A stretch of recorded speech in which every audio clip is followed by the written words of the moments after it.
Mary had a little man. We believe that all men are created equal. To the magnificent mosaic that is America. From radio beacon to radio beacon. I have a dream. Change has come to America. Believe me. Help is on the way. Knock, knock. Who's there? It's a figment of your imagination. Randi Rhodes Show. Turn up your mind. Thank you, Vice Mayor. I would like to nominate Representative Justin Jones. Votes are in. Mr. Clerk, close the machines. Take the vote. Ayes 36, no 0. Unanimous! By the Constitution. By the Constitution. Of this state. Of this state. So help me God. So help me God. Yay! Everywhere I go, I'm gonna let it shine. This Everywhere I go, I'm gonna let it shine.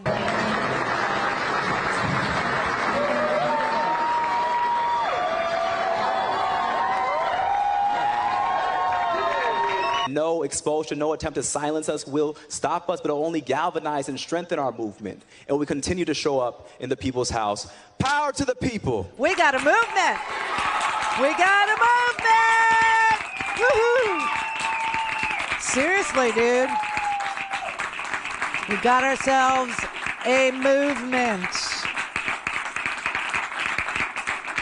It's based on getting some gun safety laws on the books. That's what galvanized this entire, cross-generational, cross-racial, movement of ours. That's what it took. Okay, I told you, I'm glad that the kids have found that they're sick and tired of dying for the NRA and that they actually want to push back. They actually want to do something to save their own damn lives. Yay! Yay you and yay us, because this particular movement is so far it's 36 people. Some of them were actually Republicans in what they call the Metropolitan City Council in Nashville. I told you the Nashville City Council has about 40 members on it. Everybody was pretty sure that the 27 Democrats on that council would be voting to reinstate Justin Jones in Nashville from that city council. That is who gets to put an interim member into the House to take the seat of the member that was thrown out of the House. So when Justin Jones was thrown out of the House and the city council needed to appoint someone in the interim to replace Justin Jones, they picked Justin Jones, which is what we said would have to happen in order for justice to be done in this particular instance. What's beautiful about this is that tomorrow, Justin Pearson, the other Justin, will likely also get voted back into his seat to replace himself in Memphis, because the way that it works in Tennessee, apparently, is that if somebody is thrown out of the House, which very rarely happens, I mean, you don't see very many expulsions in that state, as we learned, because now we're paying attention to a state legislature, which is what we were supposed to be doing all along. But okay, now we are. And so the way it works in Tennessee is that the city councils of the affected district gets to appoint an interim member to replace the expelled member. So we saw last night that Nashville chose Justin Jones to replace Justin Jones. And I'm betting you tomorrow in Memphis, their city council will pick Justin Pearson to replace Justin Pearson. The woman, Gloria Johnson, who's been referred to, as just the white lady, which is pretty annoying because she's part of this movement as well. And she represents the galvanizing of older white women. Hello. Hi. On behalf of all older white women, welcome, young people, non-whites and young, to the movement. But this is the movement, and we now have one. And the movement is apparently galvanized around the issue of young people calling bull crap on the fact that the GOP likes to parade itself around as being pro-life while they die for the NRA. And frankly, the hypocrisy of it, I think, got to people, and also the dying. The dying. The dying has got on, a lot of traumatized kids' last nerve because, this is the crazy part. There hasn't been a kid that's been in school in the last, I don't know what, at least since 2012. So what is that, 10 years? Not one single kid in school for the last 10 years has had a semester or had, a term in school that didn't include hiding. That didn't include, America is like the land of run, hide, and fight. This is the instructions that we give our kids. These are the instructions that we got. Yesterday, when there was another shooting, well, there were two shootings. You can't keep track of it anymore. But, there was a mass shooting in Louisville, Kentucky, where five died. One of them was a police officer. The other one is in emergency, in the ICU right now. And the real sad story about that particular police officer is yesterday was his fourth day on the job. Yep. He had just graduated the police academy. This was his fourth shift. And he was, he got the call to run into a bank where, the Republicans say, why don't we treat schools like banks? Well, I think you see why now.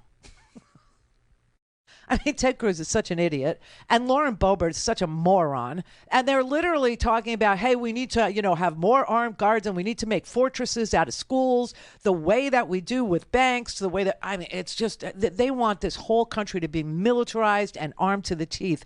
This is their solution. And, most people in this country are not having it. So what is this really all for then? What are the Republicans actually doing? Why are they choosing to expel members who dare to ask for what their constituents are begging them to ask for in a representative republic? What is it that made them expel the members instead of listen to the members? What is it that made them say, we don't want to even mention the word gun? What is this really about? Well, here's a comforting thought, and it really is. The comforting thought is that this is really all about getting voted back into office. So in the end, it's all about votes. And that's what the money is about. The money is about, people who run for office want the money so that they could spend the money on ads. They could spend the money on Facebook. They could spend the money on Twitter now with Elon. Okay, they can promote their crap. They can, disseminate their message, as bad as it is. Like, we want America to, instead of America landed the free home of the brave, they want it to be America, run, hide, fight, or something, while they wear their little, semi-automatic weapon lapel pin. And so why do they do it? They do it, and it seems like it's such a small thing, but it ain't. They do it because they need to get reelected. They do it because the people who show up in primaries are the very, very, very small minority of the minority that is the Republican Party. Right. We've gone over these numbers. I can't tell you, how often, the Republicans keep losing elections. You see that. You understand that. They lost their incumbent president. An incumbent hardly ever, never loses. OK, he lost. That's just a fact. And then they lost the Senate. They lost their majority in the House. OK, then they got back a small majority in the House. 4 seats. Four. Now, how did they get those seats? Insurrection. You had people that literally said, yes, I'm for an insurrection. You know who those people are? They're people who want a white Christian nationalist ethno-state to replace democracy. That is a tiny fraction of the Republican Party, but it is their base. So all of this, while it did come very naturally to Tennessee Republicans in the State House to be exponentially more racist than most people. I mean, it was a very natural thing for them to act in a racist way and to show that they would save the white lady, Gloria Johnson. They would save her, but they would not save the 2 Justins because they were young black men. That was so natural to them. That was so easy to them. But it was so dumb. So dumb. Because now the 2 Justins and Gloria are household names. All things Randi at RandiRhodes.com. Go for launch. Speaking truth to power, The Randi Rhodes Show. Because let's understand, the underlying issue is about fighting for the safety of our children.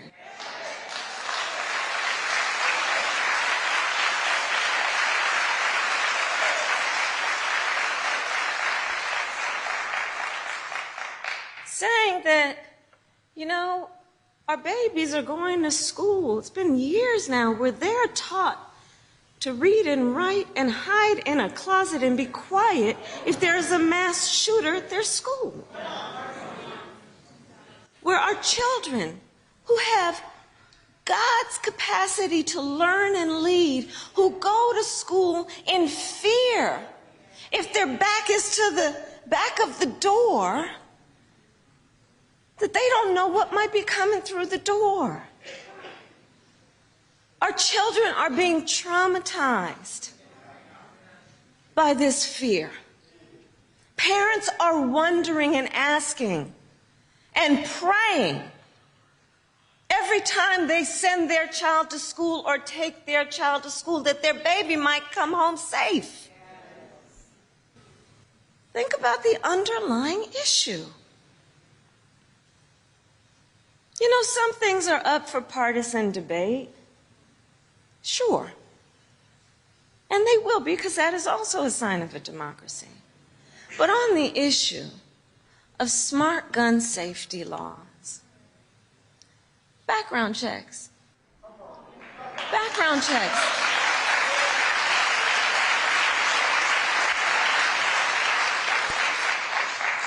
The policy is really pretty straightforward.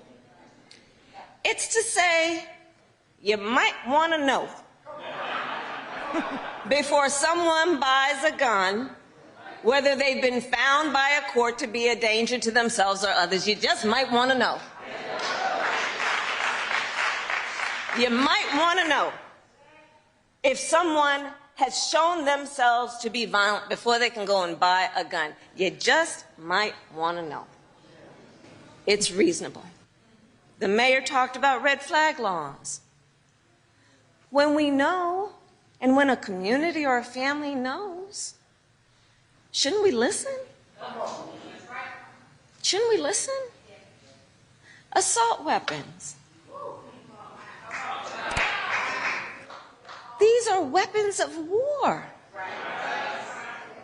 These are weapons that were designed to kill a lot of people quickly. No place on the streets of a civil society.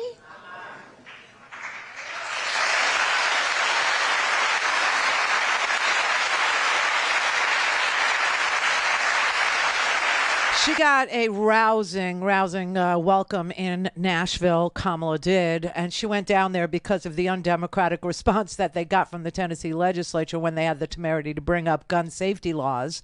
And that's all that Gloria Johnson and Jones and Pearson, that's all that they were interested in discussing. That's all that they were trying to get on the floor for debate. But again, yesterday we learned that the red flag laws are something that would have prevented the shooting that happened in Louisville.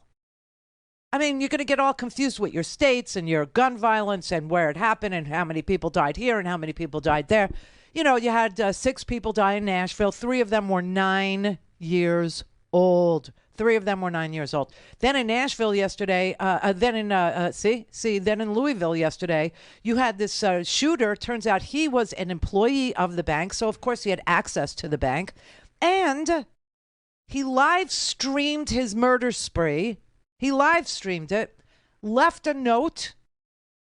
We don't know what it said yet, but also texted a friend or an acquaintance. We don't know what the relationship between him and the person he texted actually was, but he texted a person and told that person that he was feeling like killing a lot of people today and a little bit suicidal too. That's where a red flag law could have stopped this shooter from purchasing a gun, which he recently purchased legally. It's always a legal purchase with these shooters, always. And somehow, somewhere, maybe somebody could have said, if we had red flag laws, My friend just texted me. And my friend is saying that he feels like killing a lot of people today and he's a little suicidal. And you know what? My friend has been, let's say, depressed. Or my friend has been detached. Or my friend is going through some things right now. And yes, my friend just recently bought a semi-automatic rifle at a local store. And, I think maybe you want to know this so that you can go there and take this gun away. Nobody's asking for pre-crime. Nobody's saying that, this guy should go to jail. You should take away his liberty. No, what they're saying is he shouldn't have a gun because he's a danger to himself and to others in this particular instance.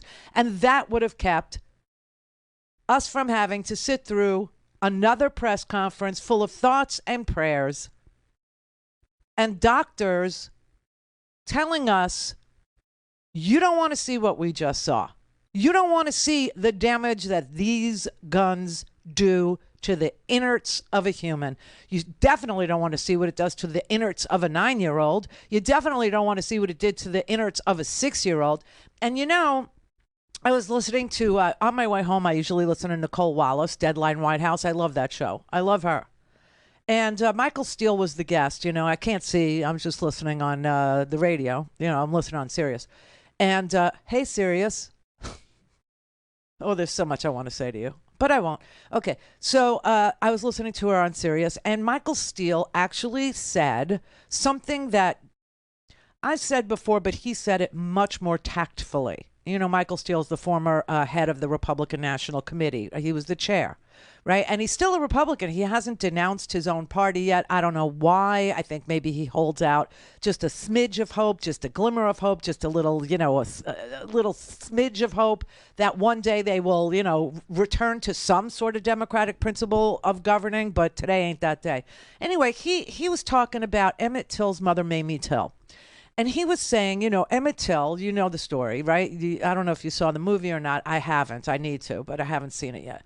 But we all know the story of Emmett Till. He was a young man. I think he was 14 years old. And apparently a woman lied.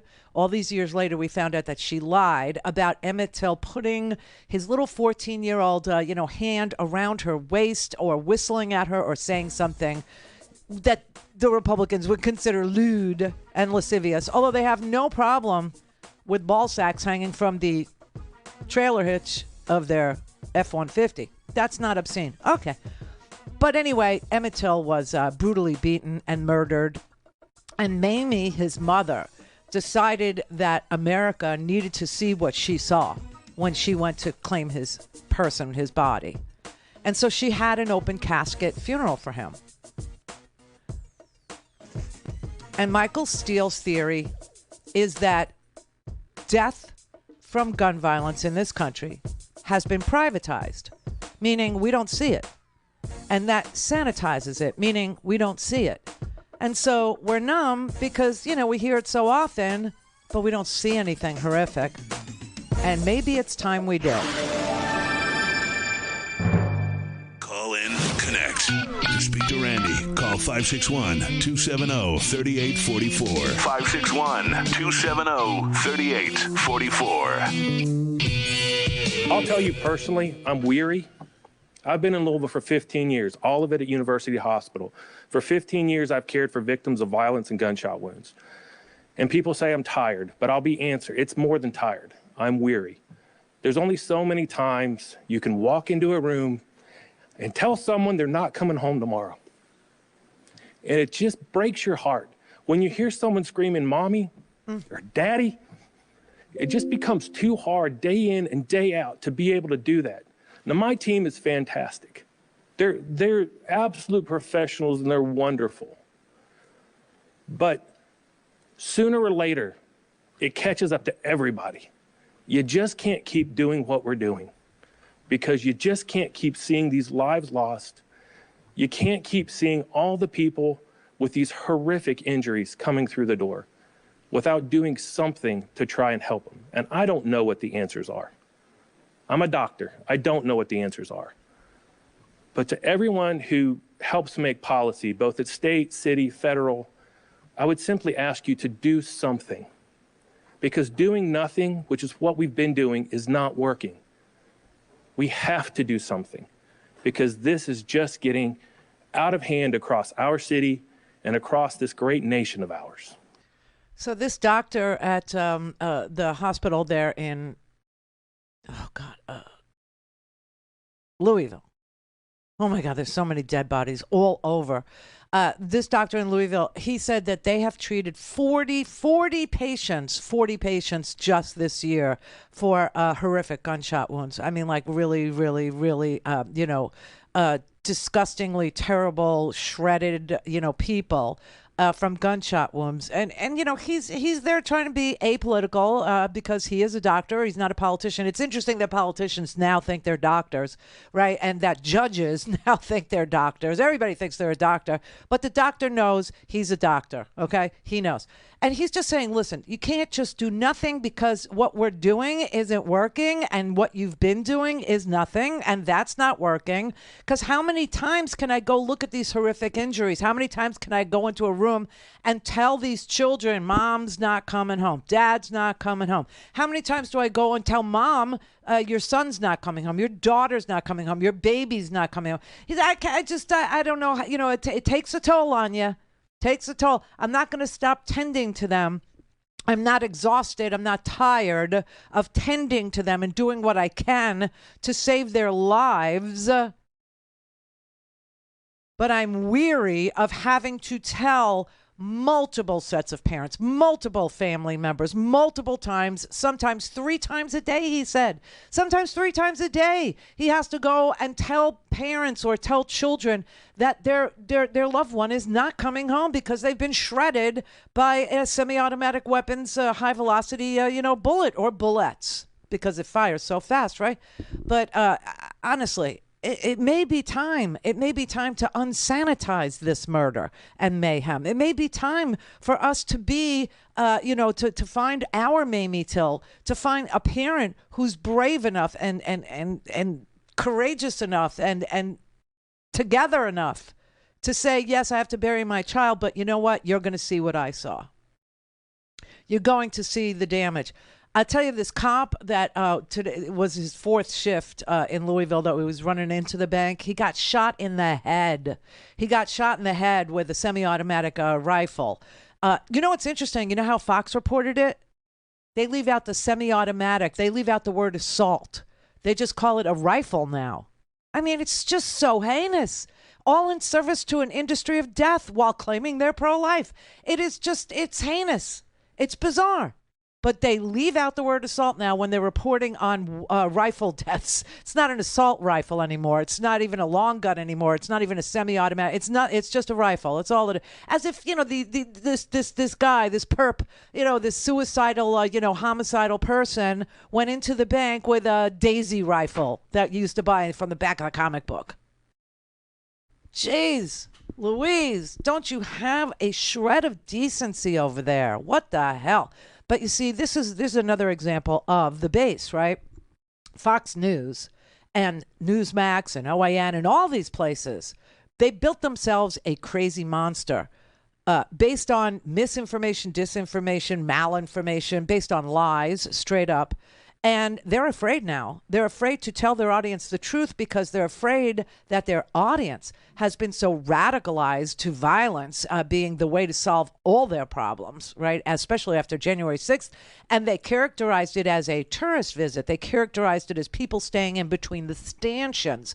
They characterized it as something normal and a normal reaction to a stolen election. All of that was lies, all of it from the beginning to the end, right? And so the result was ugly. It was fugly, right? And it was an assault against our democracy, and people got ridiculously hurt. I mean, listen, Ashley Babbitt's dead. There was a woman there who apparently, got, I don't know, she OD'd on some sort of amphetamine, and then they stomped on her. Okay, they just trampled her while she was on the ground, needing help. And then, 140 police, so on and on it goes. But they're afraid of their own audience. That's what's going on with these state legislatures, too. That's what's going on with the entirety of the Republican Party. They're terrified of the monster they built. They're really afraid of their own voters. Some are afraid of their own voters only because they are afraid that their voters will show up and vote against them. Others are afraid of their voters because they're afraid that their voters are violent and that they're radicalized and that they really, really believe that there is a white ethno-state to be had, and that you could have it through violence. Others of them they're afraid of because they actually believe that democracy has died and they need to, do something about it.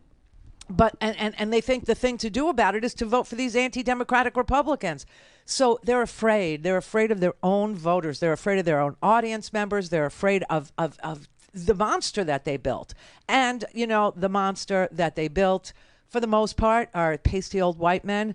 If you took the guns away, I wouldn't be so afraid of them. This is why when I tell you that, here in Florida, very soon it's going to go into effect.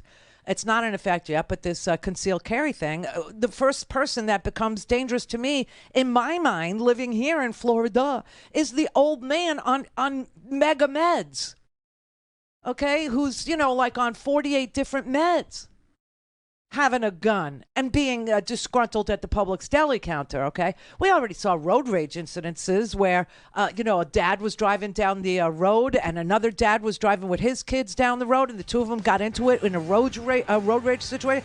And one father shot into the other father's car and hit one of the other father's kids. That's already a thing here. So... But that's why this is all going on. That's why they refuse to do anything on guns. They're terrified of their pasty old white audience, and they're terrified of their pasty old white voters. And those old men, they really believe that the only thing they got going for them is firepower and Viagra, I guess. I don't know. And so when I talk to you about the mifepristone situation, I want you to understand that your Viagra could go bye-bye too. Oh yeah, it's on the table. But this is what's going on. It's total, complete fear.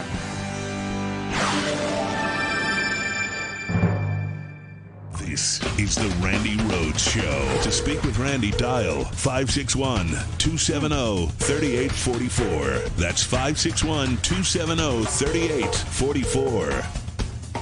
The Texas governor is vowing to pardon a convicted murderer before he has even been sentenced. This case is exposing the conflict between two bedrock principles of the modern Republican Party, namely this one.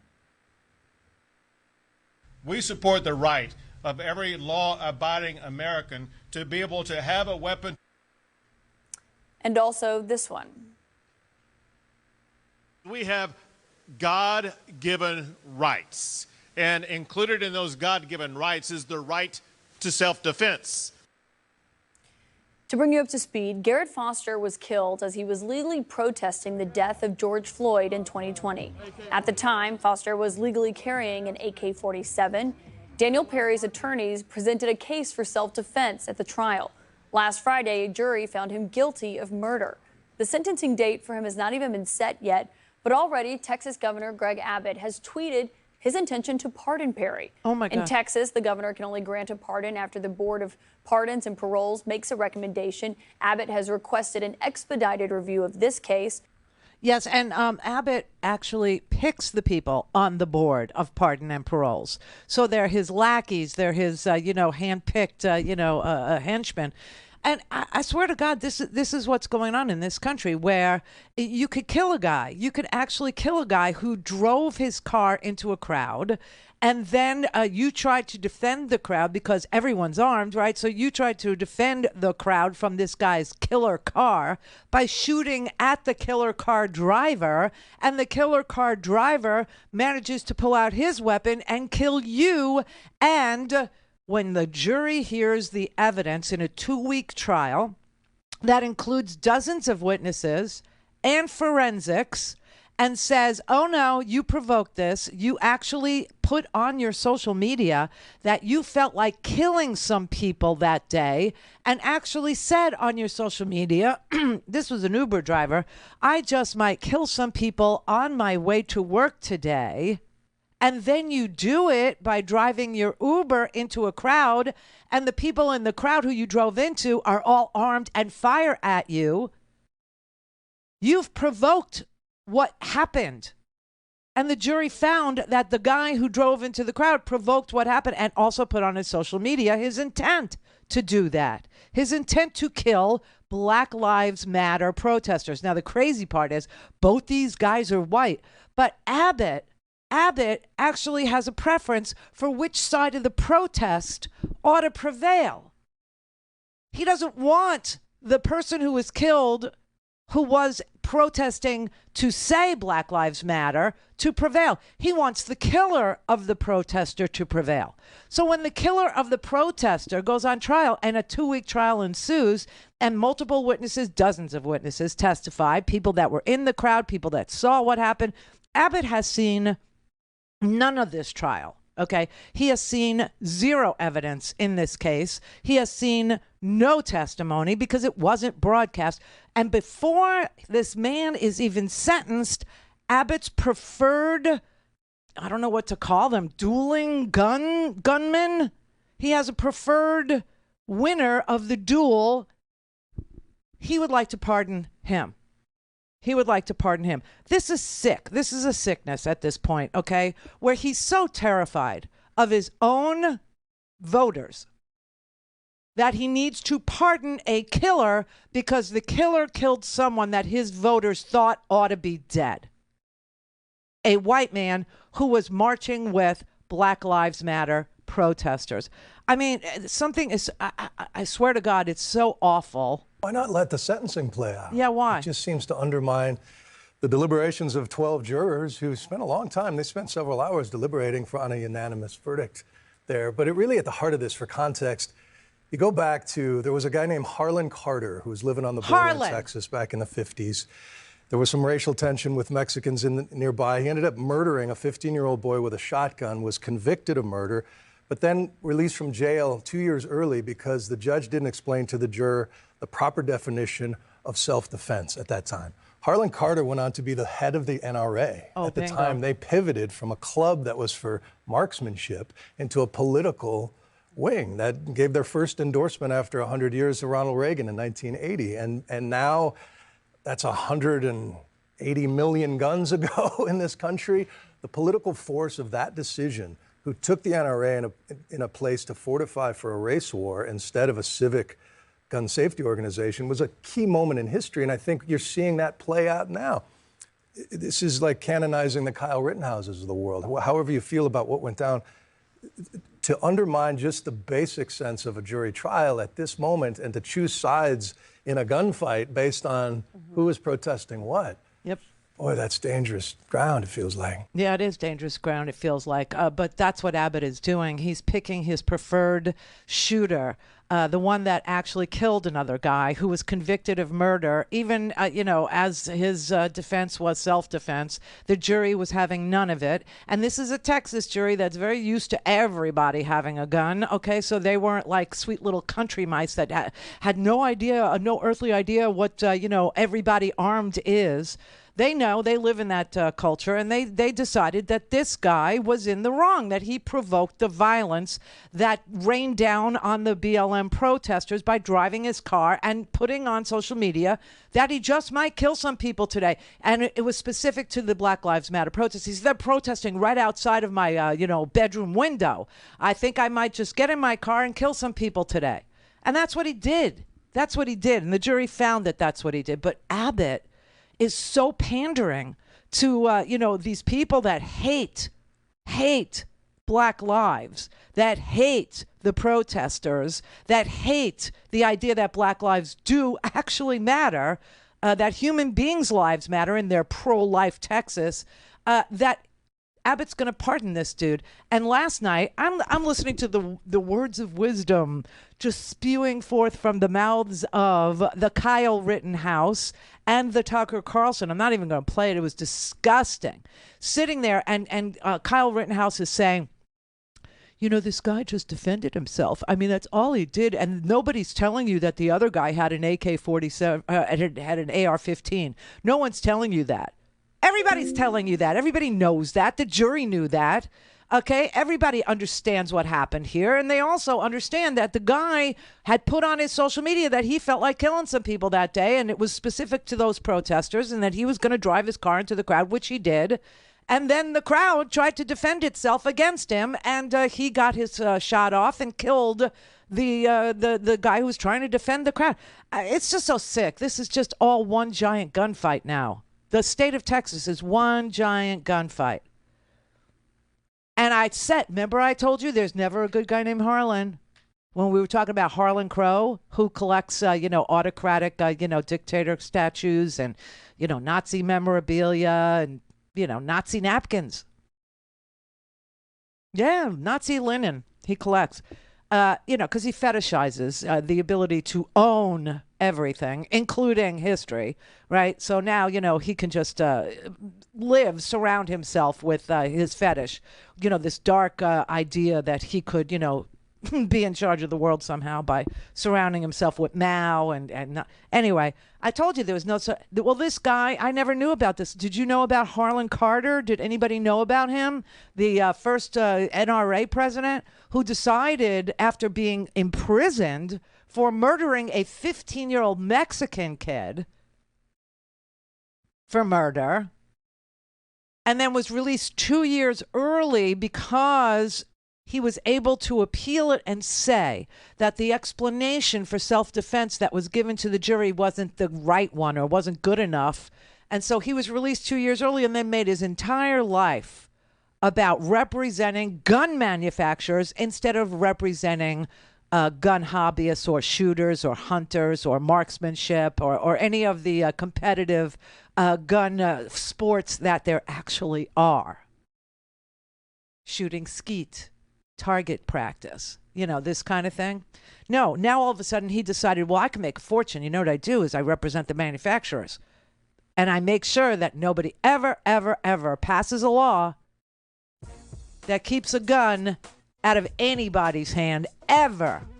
And I make a bogus, fraudulent argument that the Second Amendment doesn't require that you be a part of a well-regulated militia, which it clearly does. But I sell people on the ... the right of the people to keep and bear arms shall not be infringed. And I say it real fast so that everybody forgets that it's part of a provisional statement that a well-regulated militia would be necessary for the preservation of a free state. Yeah, well, we have a well-regulated militia. It's called the National Guard.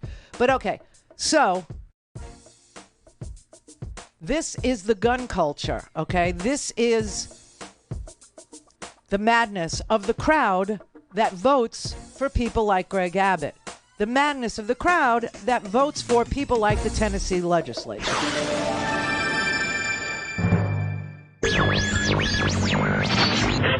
Mary had a little man. We believe that all men are created equal. To the magnificent mosaic that is America. From radio beacon to radio beacon. I have a dream today. Change has come to America. Believe me. Help is on the way. Knock, knock. Who's there? It's a figment of your imagination. Randi Rhodes Show. Turn up your mind. This is the first major test of abortion rights since the Supreme Court overturned Roe v. Wade nearly a year ago, and the Biden administration is gearing up for a fight.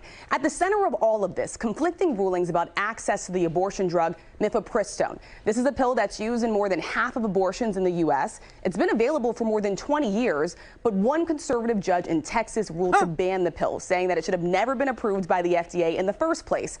And this morning, the Justice Department is firing back, filing an emergency appeal blasting the decision as an extraordinary and unprecedented decision, insisting that it would severely harm women. And just as scathing was the reaction of more than 400 drug and biotech companies whose executives published this letter insisting the decision ignores decades of scientific evidence and legal precedent and lays the groundwork for banning any medicine. In the meantime, you have several Democratic-led states that are now taking matters into their own hands. They're stockpiling this abortion medication. Massachusetts, for instance, buying 15,000 doses, enough to last an entire year. But this is a legal fight that is only just beginning. It is widely expected to go all the way to the Supreme Court. Yes, it will go all the way to the Supreme Court. Why do we know that? Because you have dueling. We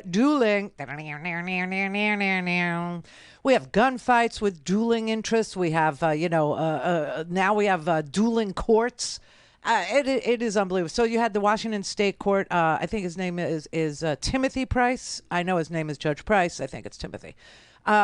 He said, you must leave the status quo in place because there is no harm that's being done with the status quo. Okay, being the law of the land. There is no harm being done. In 23 years, there's no harm being done with mifepristone. Mifepristone is safer than insulin. Mifepristone is safer than, believe it or not, Tylenol. Mifepristone is safer than, wait for it, Viagra. Yeah.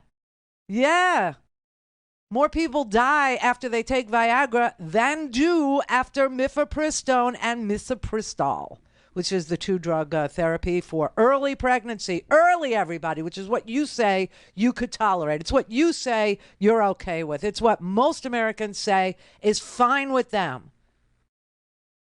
And this particular judge is so out of line, this Kaczmarek dude. He is so far afield of what is American law that he literally just made up stuff. Now that, you know, I've had a little time to spend with his writing, this is scribbling. I could have written a better opinion, and I'm no damn lawyer. I mean, this is so bizarre what he's saying. So first we have to deal with whether or not the people who brought this case have what we call standing, meaning did they have the right to bring this case? Because, you know, you would always say to somebody, were you harmed? And they would have to say, yes, I was, in order to pass muster with the court to even hear a case, right? Well, this guy actually says, he concludes that the people who brought this case, the plaintiffs, have standing because, check these words out. Check out what I'm about to say. This is so bizarre. Because they, quote, allege adverse effects from chemical abortion drugs can or might overwhelm the medical system. This drug has been on the market in the United States for 23 years. Before it was on the market in the United States, it was on the market in Europe. It was on the market in Europe since 1980. And the hospital systems were never overwhelmed with any people having any adverse side effects or any adverse reactions to these to this particular pill. Okay, it just never happened. So it would be one thing if he was making these claims about a brand new drug. Okay, but he's not. Mifepristone has been on the market for 23 years. And if the medical system was going to get overwhelmed with people who had adverse reactions or side effects from mifepristone, the medical system would have already been overwhelmed because it's been on the market for a quarter of a century. Someone would have noticed by now, the way we noticed with COVID, that our medical system was overwhelmed. Yes. Like the way we had to build field hospitals, like the way we had to have refrigerated trucks outside of hospitals, like all that crap that everybody wants to pretend didn't happen, happened. Okay? And so these people have no standing because they are alleging something that never happened might happen after 23 years. And that is what he concluded. That's the reason why they have the ability to bring this case, because it might happen in the future after 23 years. Okay. The other threshold for a lawsuit is something I sort of alluded to the other day, is the statute of limitations, meaning the case has to be timely. The case has to be brought in a timely manner. And just like there's statute of limitations on, you know, minor crimes and semi-serious crimes and, you know, everything but murder basically has a statute of limitations. Now, I will tell you that rape had a statute of limitations in New York, except that E. Jean Carroll was able to make a case to the legislature in New York so that they said, you know, you're right. Sexual assault, sometimes the victims can't come forward for a very, very long time because of the trauma of it. And the shame that's associated with it. And the fact that men think you're damaged goods if you say that you were violently assaulted sexually. because that's what rape is. It's a violent sexual assault. It's about violence, not about the sex, okay? Anyway, so there's no statute of limitation. That's why she's able to bring this into court. But there are statutes of limitations. We're all aware of them. And I looked it up, and there is a 6-year statute of limitations on FDA approval, on final FDA approvals. It's been 23 years.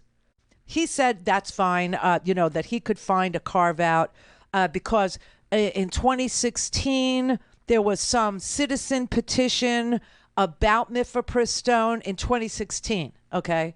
There was some citizen petition, and it had nothing to do with the efficacy of the drug or the safety of the drug. It had to do with what the drug does.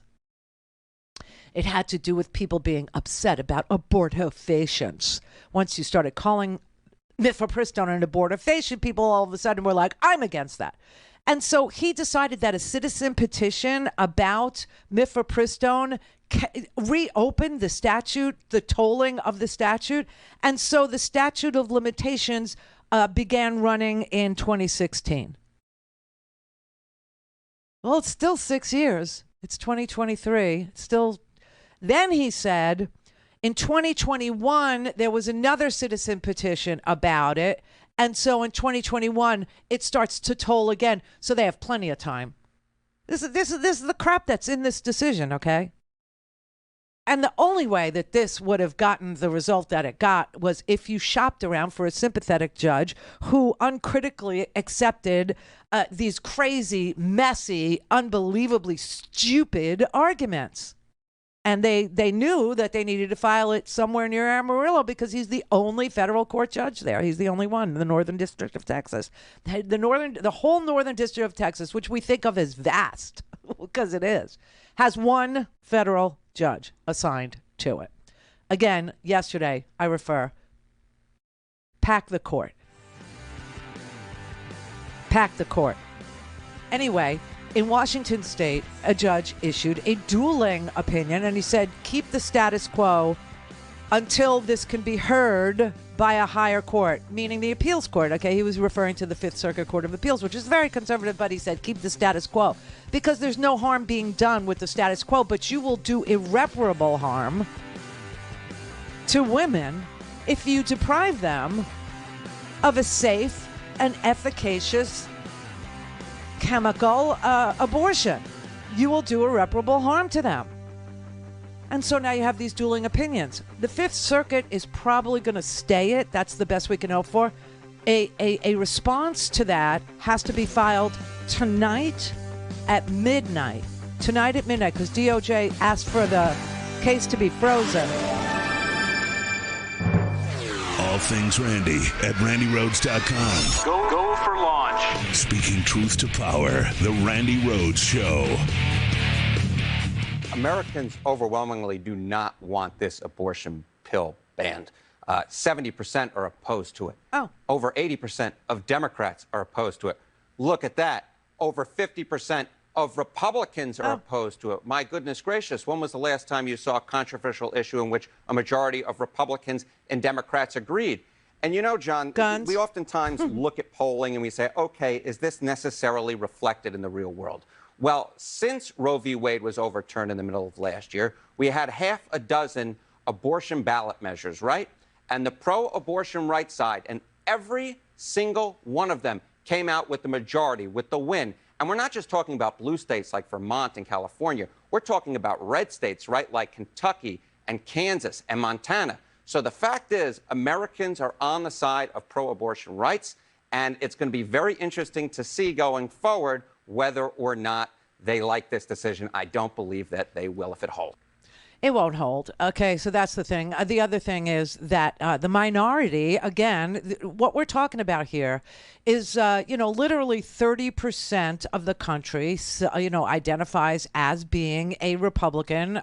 And of those 30, you have about 75% of the 30% saying that they're maggots, right? Saying that, they want Donald Trump to run again. They want Donald Trump as their president.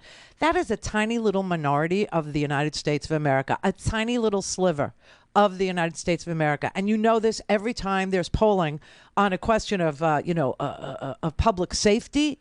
You know this every time there's polling on a question of public health. You know this every time there's polling on a question of gun legislation, safe, an assault weapons ban, background checks, red flag laws, safe storage rules. And you know this every time there's a poll done about the right to an abortion. Most Americans, not just a plurality, but a majority of Americans want everybody to just settle down now and walk away from this issue. No harm, no foul, and leave us the F alone. But you've got this minority of the minority that shows up and votes in primaries. And you have the minority of the minority that not only shows up in primaries, but they show up armed.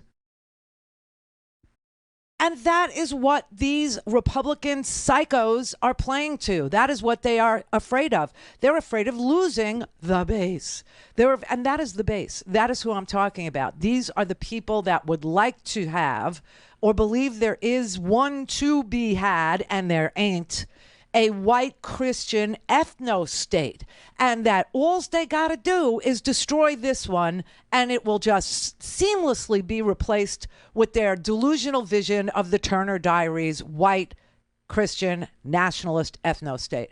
I mean, that's fiction, but they like that particular fiction. They like that story. They also like Lonesome Dove, even though it has a rape scene in it and questions gender. Yeah, but okay. So you know what I mean? Like, so books are scary, but guns are not. Books are scary, but abortion's got to go. You got to protect the children from words, not from guns. You have to protect women, not from violent predators, but you have to protect them from books. I don't even know. I mean, you can't even make sense of it anymore. But the reason why this will not prevail is very simple. Very, very simple. Even Republicans can understand what I'm about to say. When Dobbs was decided, when the case that said there is no constitutional right to privacy, there is no constitutional right to autonomy in your own person, papers, or things.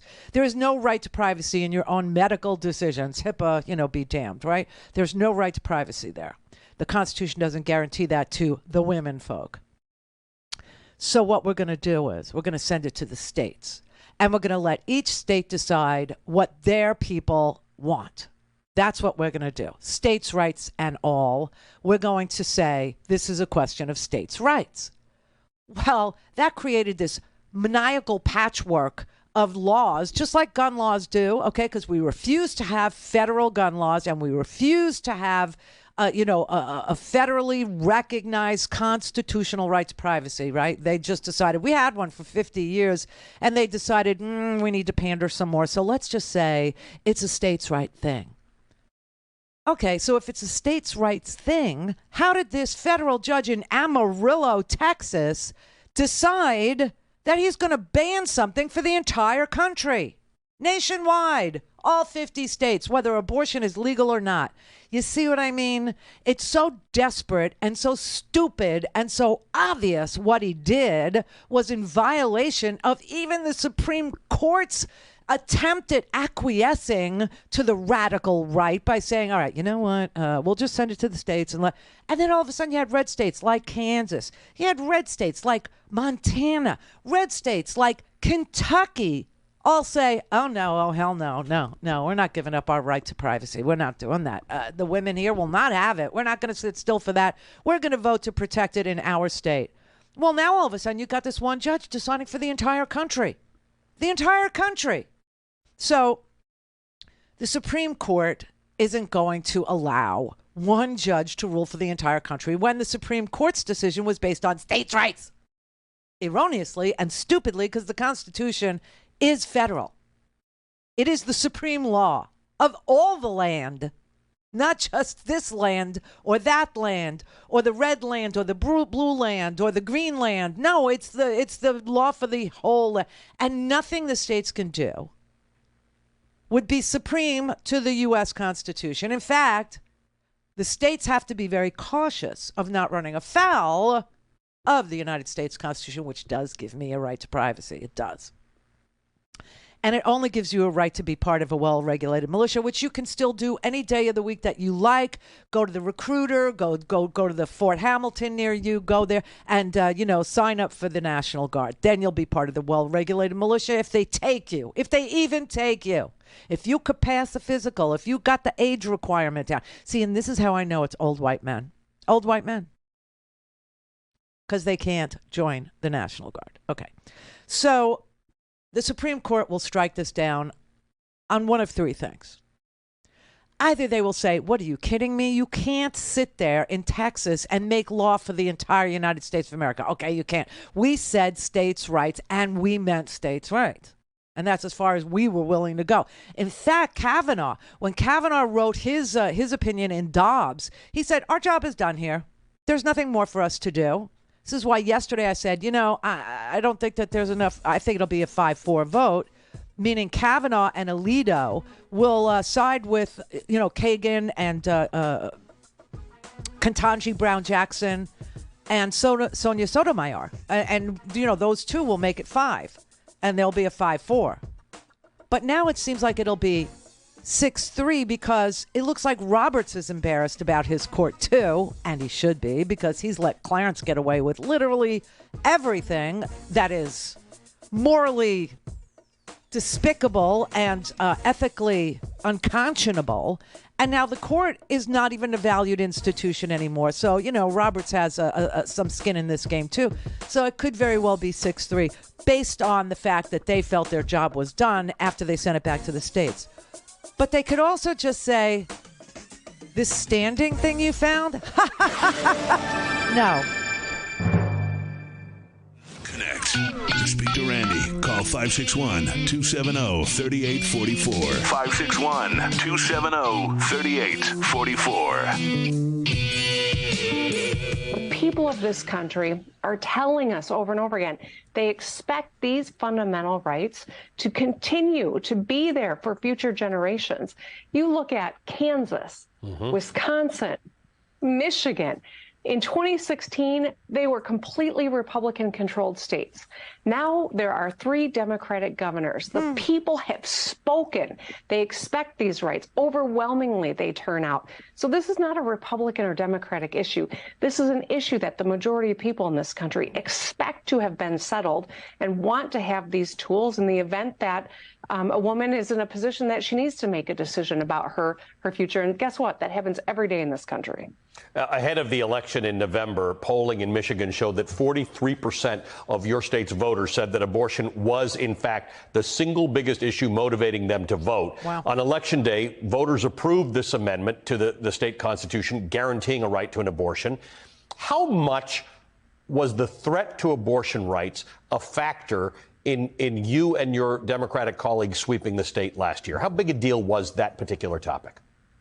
I think it was a big part of it. We had gerrymandered districts for the first time. That helped too. Right. Voting rights was definitely on the ballot as well. But I think abortion was central, right?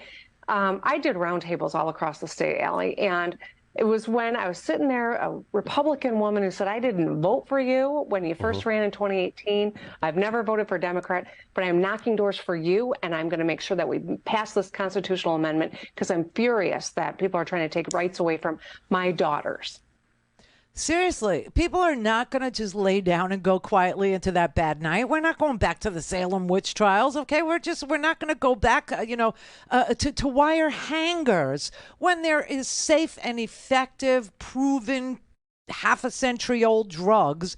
Like I said, since 1980, mifepristone and misoprostol have been on the market in Europe since 1980, 90, 2000, 2010, 2000, 40 years, 40. Okay. And it's, can I quote, Joan Crawford? No more wire hangers ever, Christina. Does it make sense to you now? Oh my God, the light bulb just went off over your head. Didn't it? Got very bright in the room where you are. Yes, that's what that was about. That's what that was about. And we're not going back to those days, okay? We're not. And so, you have people that are showing up to vote for Democrats who never voted for a Democrat in their whole lives. And so all the Republican Party is left with is this irate, violent, literally old as crust, okay? Older than the crack in grandma's, it is grandma's ass, voting for them. Because they like their toy. They like their toy, and their toy ought to be women, too. They like to toy with that. I mean, it's very sick. It's very sad, but that's who they're playing to. That is their crowd. That is who they are delivering this message for. But I got news for you. The Supreme Court is either going to strike this down based on this ridiculous finding that, it could possibly in the next 25 years overwhelm the hospitals if there are suddenly side effects to mifepristone, which has been on the market for 25 years. Right? I mean, that was just bull crap. And the Supreme Court's going to look at that messiness, and they're going to say, no, you got to do better than this. I mean, come on, this is the crud you're sending up to us. This is it. This is what you gave us to work with. Oh no, oh hell no, and send it back down to him to work on his writing skills, on his legal skills, on his ability to sell crap, on his ability to sell ice cubes to Eskimos, right? I mean, because he can't do it. The other thing is the statute of limitations. They could say, the statute of limitations has run, and we're done here. Nothing to see. Move along. Or if they don't say anything about the standing messiness, which is just bizarre, and if they don't say anything about the statute of limitations, which is also crazy, then they will say, states' rights, baby, that's what we ruled. We ruled states' rights. And Kavanaugh will say, I said my job was done here. I sent it to the states. Abortion rights belong with the states, okay? And that's my position. I'm sticking to it. I need a beer. And Alito will say the same thing, too. So they're going to lose at the Supreme Court. Just know that. But that's just, a wishful, logical, legal, practical, pragmatic explanation. And they are, after all, them. So keep that in mind, too. Not to, not to do that to you, not to, make you feel bad. But after 50 years of precedent, after 50 years, and after their confirmation hearings with each and every one of them, from Gorsuch to Amy to, Kavanaugh in the middle, all of them saying, no, abortion is precedent on precedent. No, it's settled law. It was settled with Roe, and then it was double settled with Casey. And the birth control thing, well, that was, that is totally settled law. That, that there's nothing here for us to deal with. Nothing at all, no. Griswold, Connecticut, got it. I mean, people learn that in the first year of college. So you would think the Supremes would understand, but they are them. They are them. So they lied, they cheated, and they said, all right, here's what we'll do. We'll send it back to the states. Because we could outlaw it in at least 26 states. I mean, the red ones. But some of the red ones peeled off. The red ones Wisconsin was red. It peeled off. Michigan was red. It peeled off. It went, totally Democratic, right? Montana peeled off. Kentucky peeled off. Kansas totally peeled off. So they didn't get the whole enchilada, but they did get some. They got Texas. And in Texas, oh my God. In Texas, you could literally die or be forced to give birth to a fetal anomaly. I swear to God. I was reading this story today. This is an NPR story. What is wrong with Elon Musk? NPR is not state media. You said the same thing about the BBC. These are licensed public broadcasting. They operate through licensing fees. Same as Fox. Just okay.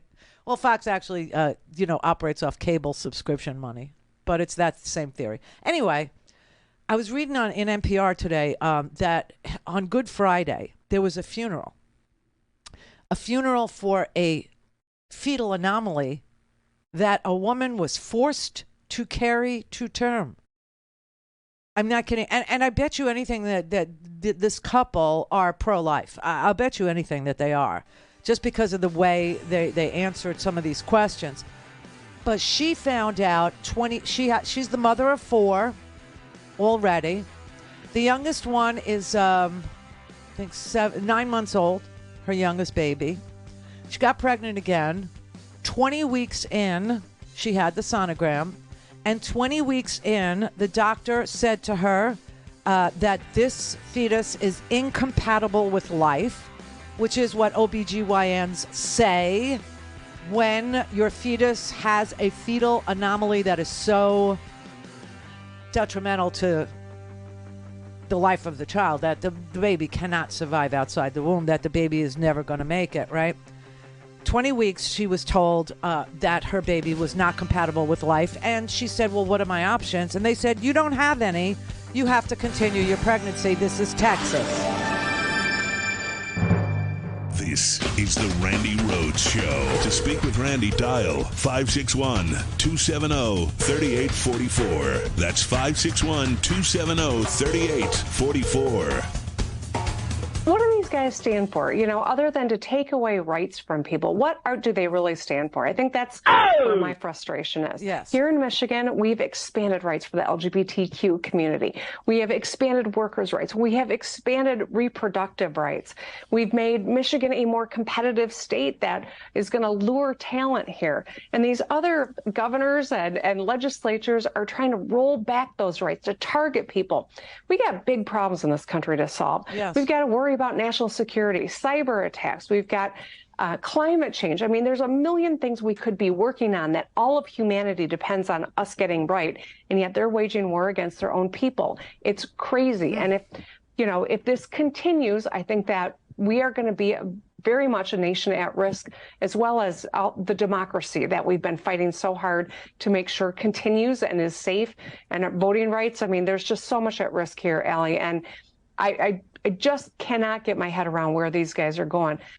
I think she can. I think Gretchen Whitmer, the governor of Michigan, knows exactly where they're aiming and what they're hoping to achieve in the primaries. And then they'll move to the middle. Do you know? I mean, but this is what they want. They want the nomination. They want the reelect. You know, this is why, the racism. This is why the attack on women, misogyny is what, we call, this is why the attack on, all of a sudden, transgendered people have been with us since the beginning of time. So have gay people, gay women, gay men, trans women, trans men, hetero women. Do you know? I mean, this is natural. It's nature. And they are meddling with the primal forces of nature, and they will atone in the general election, but not before the primary. But honestly, all of a sudden they've decided we need to do something. We need to do something about the transgendered people. Really? What do you think you're going to do about transgendered people? What do you think you're going to do about gay Americans? What do you think you're going to do about it? I mean, honestly, this is the new, caravan thing, right? It's their new thing. So, listen, that's why they do what they do. I think Gretchen Whitmer understands, but it is hard for an ordinary American who's just trying to get decent wages, who wants the right to unionize, who wants the right to live, who wants the right to, be who they are, love who they are, marry whoever they care for, to actually, have a shot at a family and not have to have their tubes tied and not have to be told you have to suffer with a fetus that will never live outside of you, ever, never, until it decides it wants to be born. So I was telling you about this woman. Her name is Samantha Cassiano, and her partner's name is Luis Villasana. And they had a baby last week, and that baby died 3 hours after that baby was born. And the crazy part is that was exactly what the doctors knew would happen with that baby. And they knew that baby was going to die hours after it was born, and probably suffering and probably in pain and probably, suffocating, because it didn't have a full brain and it didn't have a full skull. And they saw that on the sonogram at 20 weeks. And at 20 weeks, she said to the doctor, well, what are my options? And the doctor said, because the doctor would go to prison for the rest of his or her life. I don't know if the doctor was a man or a woman. For the rest of his or her life, had that doctor treated her the way modern medicine, standard of care, says she could and should be treated. And so the doctor said, you have no options. You have to go on with your pregnancy. So this woman at 20 weeks was forced to carry the baby until the baby actually was born breech, meaning feet first, and it was super painful. And she had an epidural because it was so excruciating.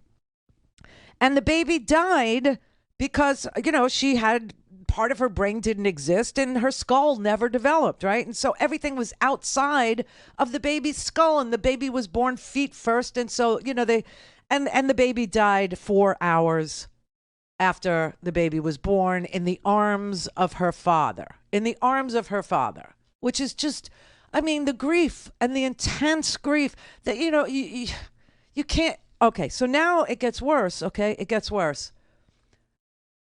They didn't have, because they have 5 children. They have 4, and the youngest is 9 months old, and then they adopted, they fostered another child. So they have a house full of 5 kids, okay? And they live in a mobile home in East Texas. So they have no money. They work very hard. She said, she looked into, where abortion was possible. And so she looked at New Mexico and other states, near her, but it's Texas and nothing is near you. So she looked at Arizona, she looked at New Mexico, right? But she realized that it would take 12 hours for her to drive to a clinic in New Mexico, and that would involve money, it would involve gas, it would involve taking time off of work. And she said, it's just that wasn't possible for us. I had to go to work. And so she worked throughout this whole thing. She literally worked throughout this whole, with people saying to her, how far along are you? And knowing. So then she started working from home. She asked, can I work from home? She still had to take time off to go to doctor's appointments because they're necessary for the life of the mother, right? And so she had to go through, taking time off of work just for the doctor's appointments. Anyway, then she said sitting in the OBGYN waiting room was it was torture because, she didn't want to be around pregnant women. She didn't want to sit in the doctor's office with women who, she said, I don't want to sound hateful, but I don't want to see all these pregnant women. And I'm over here carrying a baby, and I love my baby, but my baby should at least be at rest by now. I just keep thinking that over and over again. My baby should be at rest. I shouldn't have to put my child, my baby, through this. And Texas made her put her baby through this. Okay, so now at 33 weeks, which is very premature, the baby is born. It's a breech birth, okay? And she needed an epidural. And when she saw her baby, who had part of her skull that was not developed, and her brain was just, she said some of her brain, well, when she came out, I was just like, oh my God, I'm numb. So they put her through that. They put the baby in her arms, literally put the baby in her arms, and then put the baby in Dad's arms, and Dad sat with the baby, and the baby passed away in just 4 hours, okay? And then they had the nerve to tell her the rest of the Texas law. In Dobbs v. Jackson, they didn't do away with the part that requires all fetal remains to be buried or cremated. So it's the law that she now has to have a funeral on top of all of this. Well, she didn't have any money for a funeral. So she went to one of these organizations that provide support for women and families after they eschew abortion. Women who are, either out of options, or women who choose to go through and see maybe the baby will live, whatever. And they couldn't raise any money for her. They raised $480. And then they went to GoFundMe, and they put up a GoFundMe page, and they got one $20 donation. One $20 donation. And here they were having to bury and have a funeral for this baby. Finally, they found a funeral home, swear to God, that would do it for $1,400. And so they literally made soup. They made menudo. And they sold bowls of menudo. And they raised $675 that way. So between the $480 that this, place for women who refuse to have abortions, and promises to take care of the woman and the baby, right? These organizations that say, oh no, we're so grateful that you didn't have an abortion. We got you. We'll help you with your financials, right? They raised $480. And then the GoFundMe, $20, so that's $500. And then they sold menudo on the street for, and raised $675 by cooking soup, by serving soup. And the funeral home said, all right, $1,400, we'll call it a day. Then it all happened on Good Friday. So the funeral home added a additional charge because it was a holiday of $1,100. And she was like, I don't have $1,100 more. So they went back to the place, Alternatives to Abortion, which is a state program that's, designed to help. And they said, we'll negotiate with the funeral home for you. And they negotiated it back down to the original $1,400. Texas did nothing for them, nothing at all. And she now is requesting that her tubes be tied because she doesn't want to go through this again in Texas. She never wants to be pregnant in Texas again. And they said, well, you can't. You're on Medicaid. And there's a 30-day waiting period.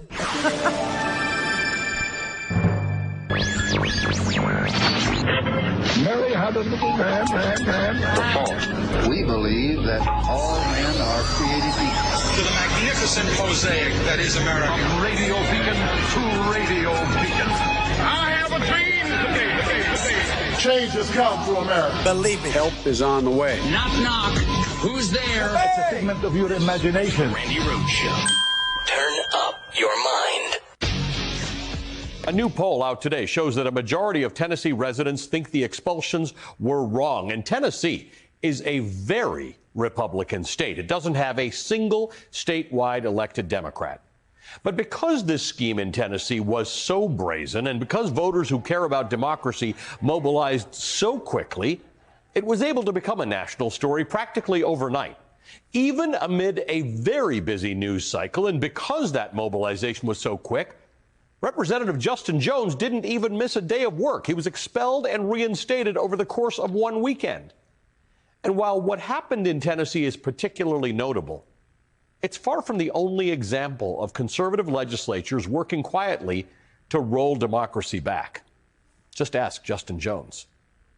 This is a historic day for Tennessee, but it may mark a very dark day for Tennessee because it will signal to the nation that there is no democracy in this state. It will signal to the nation that if it can happen here in Tennessee, it's coming to your state next. And that is why the nation is watching us, what we do here. There's no other way to put it. Authoritarianism is ascendant in the Republican Party, and state legislatures are leading that charge. In Montana, state Republicans are trying to change how the elections are run, but only for the 2024 Senate race. They're trying to switch that race in particular to a top two primary system, which would effectively block any third-party candidates from the ballot. It's all part of a scheme to defeat the popular incumbent Democratic Senator John Tester. Republicans think he benefits from the current system, which allows third-party candidates to siphon votes from their nominees. And Montana's taken quite a few steps recently to roll back Democratic norms. In 2021, the Republican state legislature tried to end statewide elections of Supreme Court justices and instead have those justices elected by district, which of course means the legislature could gerrymander the map in support of conservatives. The same year, they also successfully changed the state's voter ID law to ban the use of student IDs from Montana colleges, making it that much more difficult for young people to participate in local democracy. According to one Republican legislator, her party changed the rules because, quote, college students tend to be liberal, end quote. I love when they say the quiet parts out loud. Really? I mean, listen, everybody, Justin Pearson has been reinstated, okay? So Justin Jones was reinstated 2 days ago. Today in Memphis, Justin Pearson was reinstated. And all is not well. All is not well. The idea that we were able to see this, the idea that, people should have known that this was going on in the state laboratories of democracy, but they don't, is ideal for the people who really do want to get rid of democratic government. They want, look, the very rich people, and by them I mean a handful of billionaires, donor class billionaires, a handful of people are controlling so much of what's going on in this country, so much of it. And their goal, their end game is to have sort of an appearance of democracy like Russia does. Okay, Russia, it appears like they have elections, but it doesn't matter who votes or who doesn't vote. It matters who counts. And that's exactly the goal here. The goal here, by design, is what we see now, what we're experiencing now. The idea that you could elect somebody, you could actually go out and jump through all the hoops. Oh, your student ID is not real ID. Oh, your NRA card is, or your NRA ID is. You know what I'm saying? Like making it really. Oh, no Dropbox this year. No, that was too easy. Oh, no mail-in ballots. No, we're not letting you mail them in. You have to come in, and you can only come in on one day. No, early voting, we're cutting it. We're cutting the amount of days. Early voting, no. Everything that they're doing is to give the appearance of a democracy that is still sort of somewhat functioning, but not really, in order for the very wealthy, the extreme people in this country to be the autocrats, to be in charge of everything, and you know what they'll sell you at the end, because right now what they're selling to the last remnants, the last remaining, stragglers. And that's all that the Republican Party is now. There's just a few stragglers left. I keep telling you that only 30% of this country is Republican. And of those 30%, you have about, 25% of them who are dead enders. You have 25% of them who honestly, believe that there is a chance that they could prevail in a white ethno state. And this is what they're going to continue to show up for. And this is what they're going to continue to be incensed about. This is what they're continue to be angry about. And the very rich, billionaires, they're down with this plan. They're like, okay, we can parlay those stragglers, this little minority, we can parlay them into a minority majority. We can actually play on their resentment and fear. And we can, while they're being so resentful and so fearful, we can, pack the court, and we can do everything that we ever dreamed of doing. We can not have any antitrust. We can own everything. We can own the people. And I don't know why these people think that the billionaires in the end aren't going to make them the slaves. I don't know. I don't know what they think is so special about their belief system or their resentment or their anger that is going to put them in charge of anything that the billionaires want to run, and they want to run it all. This is an autocracy. This is an increasingly autocratic society. This is by design, and the end is not going to be good for anybody, let alone the people who are being, exploited to get there. And that's really the scary part. That's the fear is the major cause of violence in this country, right? Fear is the major cause of violence. And that is why we're seeing what we're seeing. That is why we're seeing an ever increasing amount of violence in this country with the preferred weapon of the right wing. Okay. And they're even wearing little pins to tell you that's our preferred weapon. I swear to God, they're doing it. They're doing it. And the manufacturers of those particular weapons are U.S.-based manufacturers. These are their lobbyists. That's who's wearing the pin. It's the donor class again. It's an $11 billion industry in America, the manufacture of semi-automatic weapons. It is. It's an $11 billion industry, and they're going to protect it by hook or by crook. And so they're selling you this hatred and this fear and this resentment in order to move a product, and that product, is benign until it falls into the hands of resentful, angry, fearful people, and then it becomes a tool of war. And you've got billionaires telling you to go out and wage war. They're literally instructing you to do it. Why? Because the more war there is on the streets, the less they have oversight over what they're doing to take over elections. And you know what's really scary? Okay, in the end, it's going to come down to a Supreme Court case. And I'm not even talking about, the Supreme Court case that is, last night I told you at midnight there was a deadline to file, to get a stay on this one idiot in Texas who, obviously doesn't understand states' rights. Has no clue, because this one guy in Amarillo has decided he's going to make law for the entirety of the United States, right? We went through that. Everybody understands that is bizarre and wrong, and it's just, it's hypocritical on his part to say, I'm going to make law for the entire United States of America, while the Supreme Court, which is totally conservative, said, well, we're deciding Roe, we're striking down Roe based on the states can choose states' rights, right? And so the whole thing is it's a plot. It's a scheme. And he had to find something, and he couldn't find anything. So he decided, well, I can't, let the states do it because the states are doing it, and not enough states will do it, and the FDA is a federal agency. So I just need to make law for the entire United States of America, even though it's totally hypocritical and violative of everything that I believe in or everything that I think the law says, right? Okay, so we're waiting for that. They filed their brief last night. I read their brief. Their brief said exactly what we said to you yesterday in plain English. They have no standing. The statute of limitations is over. It was 6 years. And by the way, one guy in Amarillo isn't entitled to make law for the entire United States of America and strike down a federal agency. It just doesn't make any sense. Okay, so it's beyond that now. It's beyond. That's just a clue about where they're going. That's just a little glimpse into the larger scheme of things.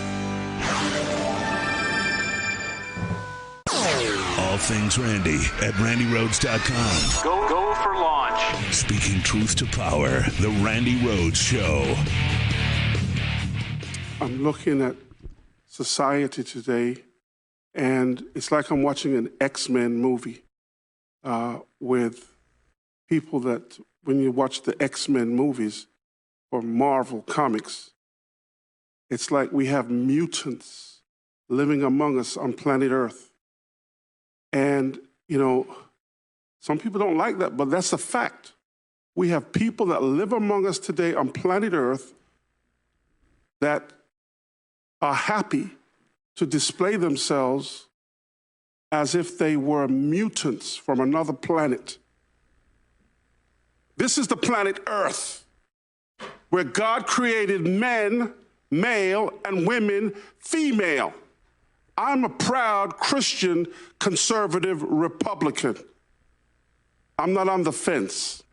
Okay, did you see that on the TV? No, you didn't see that on TV. You know why you didn't see that on TV? Because that's happening in the local state legislature in Florida.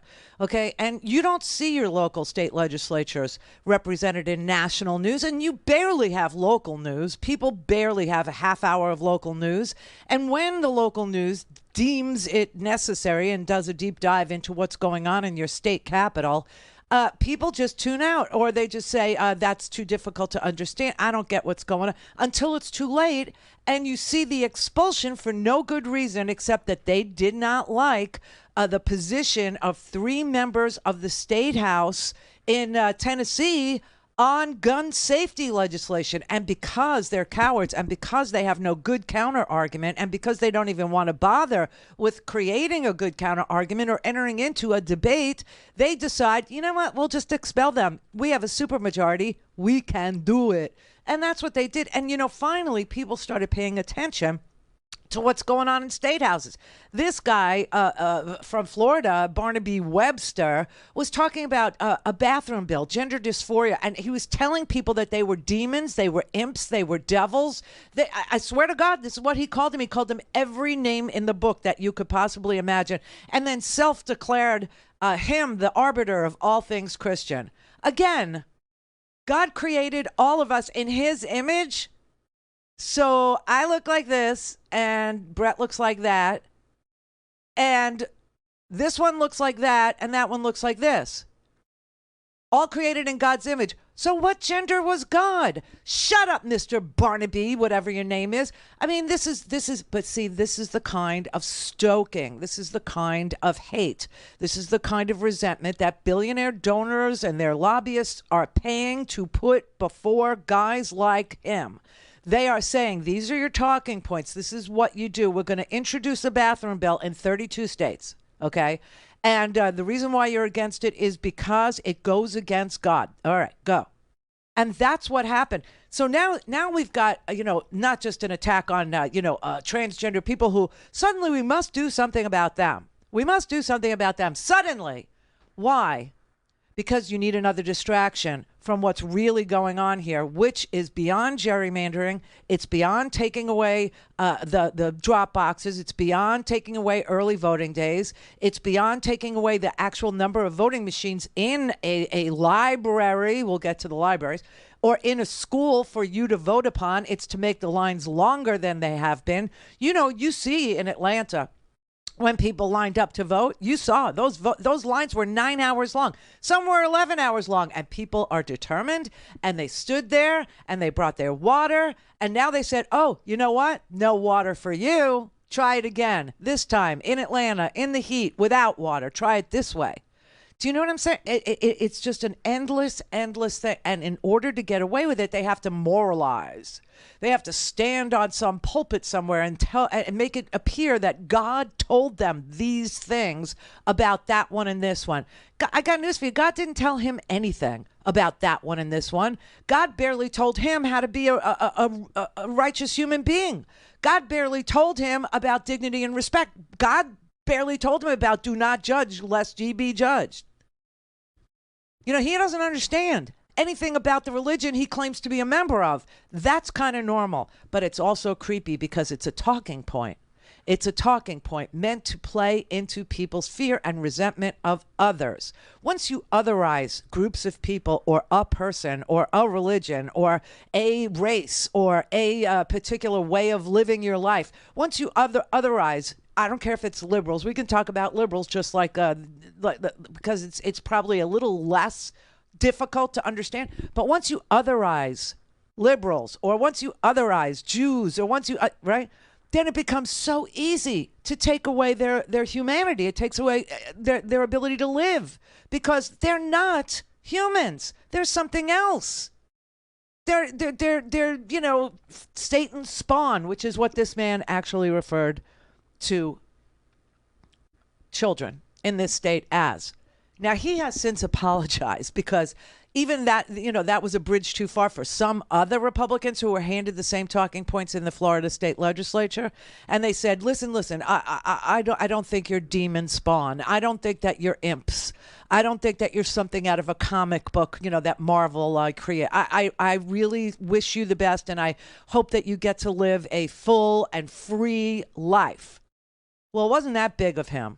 That was one Republican responding to what this other Republican said about entire groups of children. And what they're trying to legislate is something we don't need, we don't want, we don't have to have. And that is a crime. It would be a crime, and it would be enforced at colleges, I swear to God, all educational institutions, hurricane shelters. So in the midst of a emergency, in the midst of your house being ripped apart, okay? And most people in this state are really looking for, if they have to go to a shelter, which is like the last possible thing that you would ever do, but if you had to, they want it to be pet friendly, okay? These are the fights we want to have in Florida about hurricane shelters. Can you just let my dog come? Because we learned how many people who can't bring their pets won't evacuate to the shelter. Well, they want people who evacuate to the shelter not only not to bring their pets, but they want them not to be able to use the bathroom in the shelter. They want to make that a punishable crime. They want it enforced in substance abuse centers here in Florida. They, you know, like if some kid has been so pilloried and so damaged and so otherized that they're trying to stop their pain by using addictive drugs, and then they realize that, you know, they're killing themselves and they would like some help and try to live again, and they go to a substance abuse place, they're going to be pilloried and bullied in the substance abuse place by virtue of this law. Swear to God, they'll make it a crime for them to use a bathroom in the substance abuse place. They want it healthcare facilities, so hospitals too. Hospitals. Public accommodations, which includes businesses open to the public, includes, hotels and restaurants and gas stations and entertainment spaces like movie theaters and more. This is what they're spending their time on. This is what they're doing in Florida. Nobody cares about this, okay? Nobody. Our homeowners insurance has gone through the freaking roof But this is what they're doing because improving the homeowner insurance market would step on some billionaires. Call in, connect. To speak to Randi, call 561-270-3844. 561-270-3844. Some of these stories go underreported because local news has been on the decline for years, slowly bled to death by a lack of funding or raided for parts by venture capitalists. Yeah. A lot of this stuff just flies under the radar. We all know when Marjorie Taylor Greene or Matt Gaetz say something ridiculous and offensive because Capitol Hill is full of reporters. Right. But what about when a Florida House Republican compares trans folks to mutants and demons like a representative named Webster Barnaby did just yesterday? To all the folks that are in the audience that consider themselves gender dysphoria, cis, I don't know what all that means. I really don't know what all that means. I'm looking at society today, and it's like I'm watching an X-Men movie. It's like we have mutants living among us on planet Earth. The Lord rebuke you, Satan, and all of your demons and all of your imps will come and parade before us. That's right, I called you demons and imps. That's some crazy stuff right there, but that kind of rhetoric is all over the place within these state Republican parties. Nearly every troubling trend in the creeping threat of right-wing authoritarianism in this country is spearheaded in Republican-led state houses. They get the least amount of attention, both from the media and from the voters. Mm-hmm. But the fight to save democracy will have to start at the state and local level. So who is your state senator? Who is your House member? See what I mean? You probably know if you live, in Marjorie Taylor Greene's district that she's your House Republican in the federal government, but you don't know who your locals are. And that's by design, too. The venture capitalists that come in and they suck all the cash out of these businesses, okay? And then they sell them off for parts. This is what happens to that's what happened to radio, and now it's happening to local news. It's been happening to local news for a period of years now. I lived through it happening to radio, and they were pronouncing us dead, at the beginning of their raid because they knew that they could kill local radio, and they did. So if you get anything on the radio now, it's really Sirius XM. And if that giant corporation decides that you don't have a place there, then, screw you. You don't even get to go to the local anymore. You don't even get to sit in West Palm Beach and talk about West Palm Beach issues or talk about the state legislature or talk about the Attorney General of Florida or talk about the Attorney General of Texas, who's under indictment for securities fraud and has been for 5 years, and nobody even knows it because there's no coverage of it anywhere, except on independent media like Free Speech TV, okay, which, obviously is, it's not on cable systems, okay? It's not. Randi, it doesn't shock me that Webster there doesn't like X-Men mutants because they are heroes. They stand for justice. They have a moral compass. And that dude, that is the face of evil right there. Well, what's interesting is he said, I don't even know about this, but this dysmorphia or this dysphoria and cis. He says he doesn't know anything about it, but he's going to legislate on it. That's the freaking scary part, and that's how you know these are talking points. These are not, held beliefs. This is not, he's just sitting there doing what he's told. Okay, read these talking points, go off on these people, say that they're the spawn of Satan, say that they're imps, say that they're demon, and he knows nothing about any of it. He doesn't know one thing about any of it, but he's going to legislate about it. He's going to put it, he's going to make a crime out of you being you doing you. He's going to make that a crime. I mean, honestly, and this is the march that we've been on for a really long time. And now it's accelerating. Now you could see it moving really, really fast. These autocratic measures. Why? Because, as I've told you, I can't even tell you how many times I've told you because I don't even know. The gerrymandering that went on in every single district in this country literally created Republican majorities in places where there aren't Republican majorities. There are Democratic or independent majorities. Independents are people without a home in a lot of primary states, a lot of places. Like in Florida, you can't be an independent and vote in a primary, so you don't have a voice. You have nothing to say about who the two people are going to be. And then it's an electoral college situation. So you again have, you can vote, but you have to vote for somebody who isn't in your party. You have to vote for a Republican or a Democrat. You're not a Republican. You're not a Democrat. You're an independent. But you don't get to do that. You don't get to do that because if you do that, you're throwing your vote away. Why? Because there's an electoral college that's going to give whoever the majority votes for all the electoral votes, okay? It's not going to be, a hybrid. It's not going to reflect anything it's not going to be a runoff. There's not going to be the top 3 vote getters. There's not going to be any of that.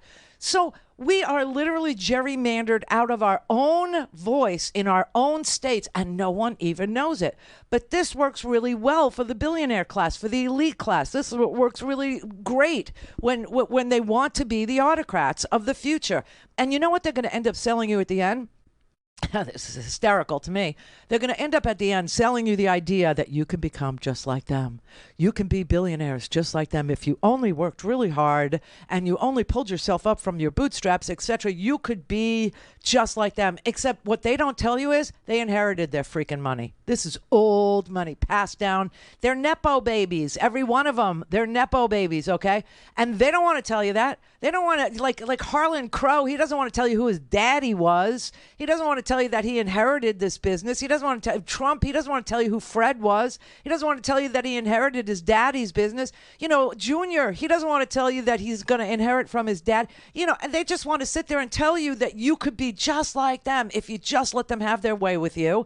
They will not enslave you. Oh, no. Oh, hell no. They will not impose their right-wing Opus Dei version of Catholicism on you, evangelical Christians. They will not be imposing their religious view of the world on you, but they will just be selling you the idea that you can work really, really hard and you could be just like them. If in 5 generations, one of your, unborn becomes born and becomes, rich, and then they pass it on to their kid and their kid does something with it, and then that kid passes it on to another kid, and he doesn't become addicted to, like a trank heroin or something like this, and, manages to live through it and gives it. I mean, it's so carefully crafted, this nonsense. And it's all to talk you out of your own pants, okay? It's all to talk you out of your dress. It's all to talk you out of your life. It is. It's all meant to make you believe that you need to give up democracy, that you need to give up the democratic way of life with a small d, that you need to not even vote anymore. And I'm telling you, the gerrymandering makes it so that your vote is so diluted that even if you thought you were in a blue district, now they've taken the 2 people in the blue district, maybe 3, who have the majority, and they've said, oh, there's 3 that they have the majority. So you know what? We'll take these 3 and we'll put 1 over here and 1 over there and 1 over there. Now you have no majority. So the minority wins because they've diluted you.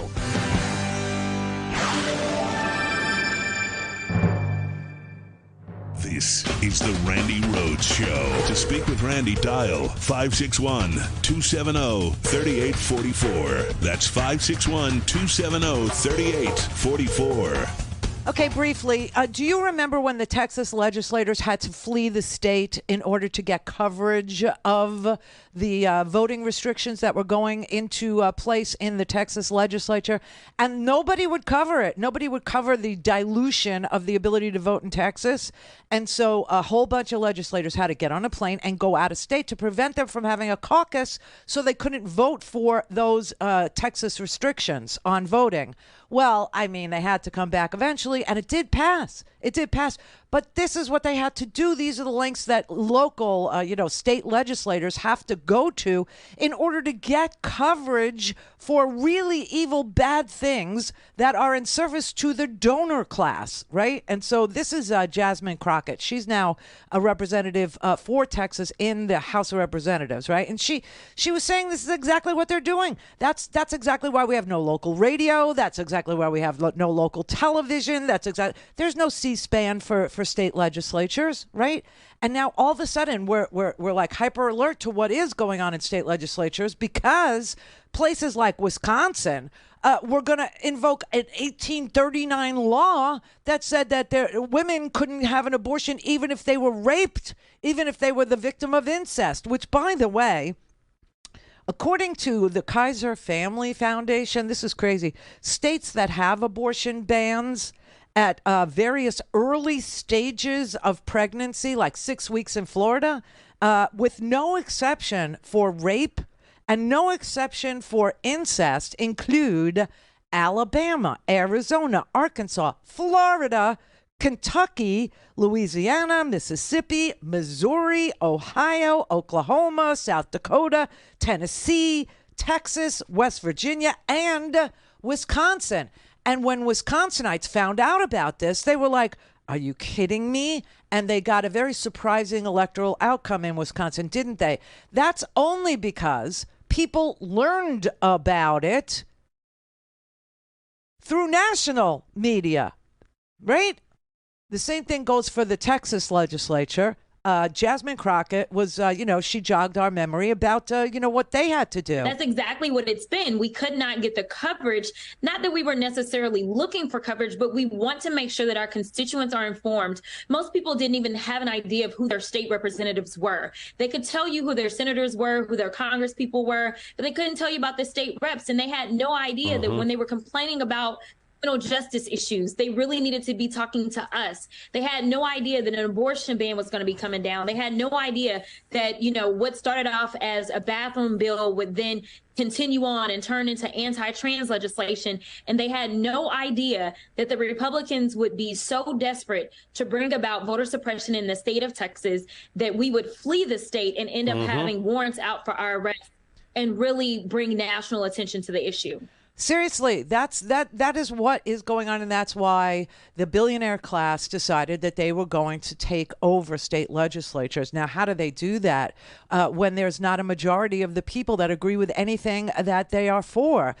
When I just told you all those states that have no exception for rape and incest at early stages of pregnancy, when that was polled, 21,730 people were polled at the University of Pennsylvania's Penn program on opinion research and election studies, okay? And that's a huge survey, 21,000 people. Usually if the sample size is, 1,000 or around 1,000, they say that's a legitimate sample size, right? But this was a huge sample size, 21,730 people. And here's what they found. 86% of people in this country support these exceptions at early stages of pregnancy. 86% of people that were polled were asked, do you support exceptions for rape and incest in early stages of pregnancy in your state where there is none? And 86% of the respondents said, oh, yes, we do support these exceptions, okay? 94% were Democrat. 94% of Democrats agreed with these exceptions. 89% of independents agreed with having these exceptions. And 76% of Republicans agreed with having these exceptions. But that's not what happened, is it? No, because the more that they can control your economic future, the more that they can control, the courts, the more that they can control your ability to decide about your own life, the more they get into your business, the more they get up in your vagina, the more they get up in your penis, the more they get up in your family, the more they get up in your library, the more that they decide what you can read, what you can't read, the more that they say who has access to the internet and who doesn't have access to the internet, the more powerful they become.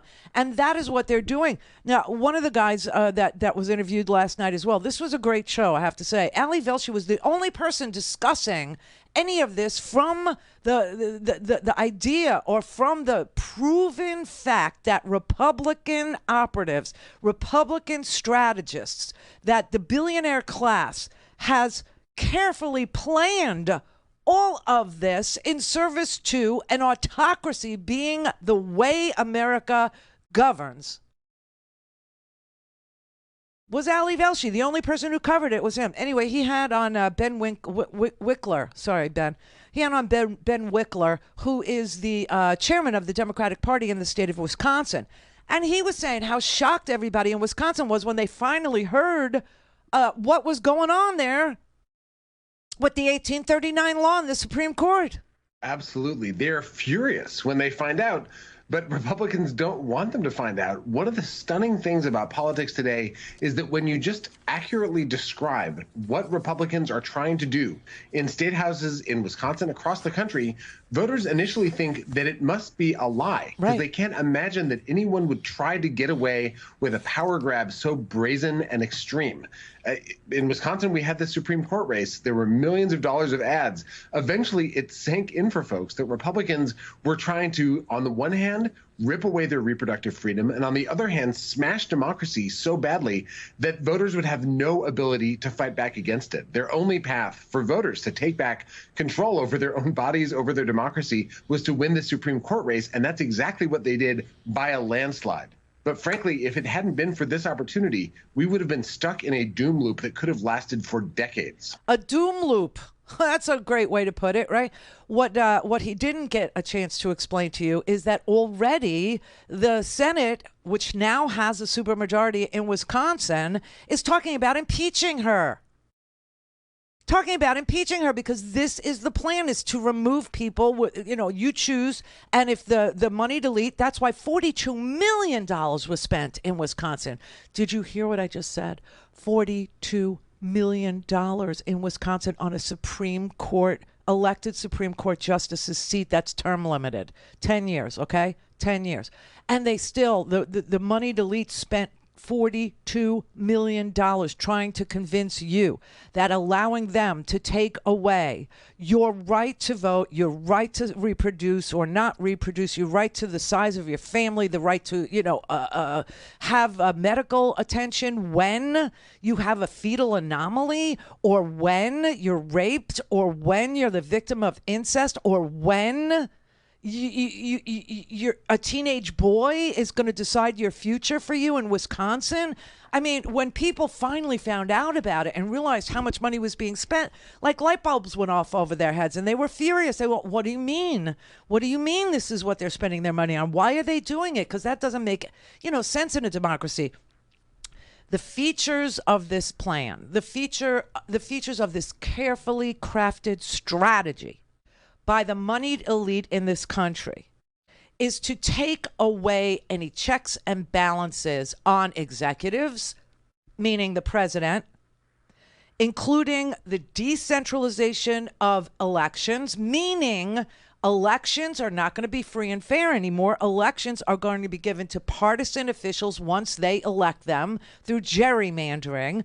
And those elected officials will not have, or they'll have very minimal federal oversight and or regulation. The partisan gerrymandering of districts has already happened in 32 states.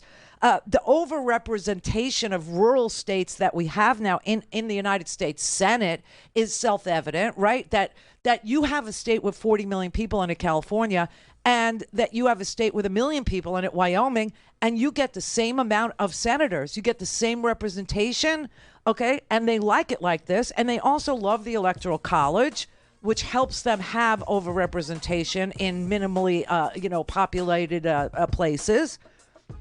They do partisan appointments to the judiciary, which is what this last race was about in Wisconsin.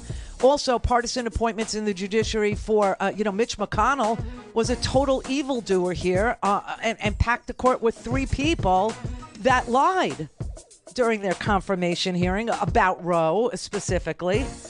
Okay, and then they have this Supreme Court case that's pending. I don't know who's paying attention to this, but it's called Moore v. Harper, okay?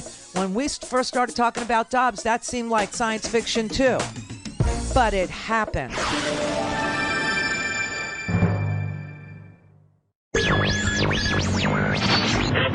Mary had a little lamb.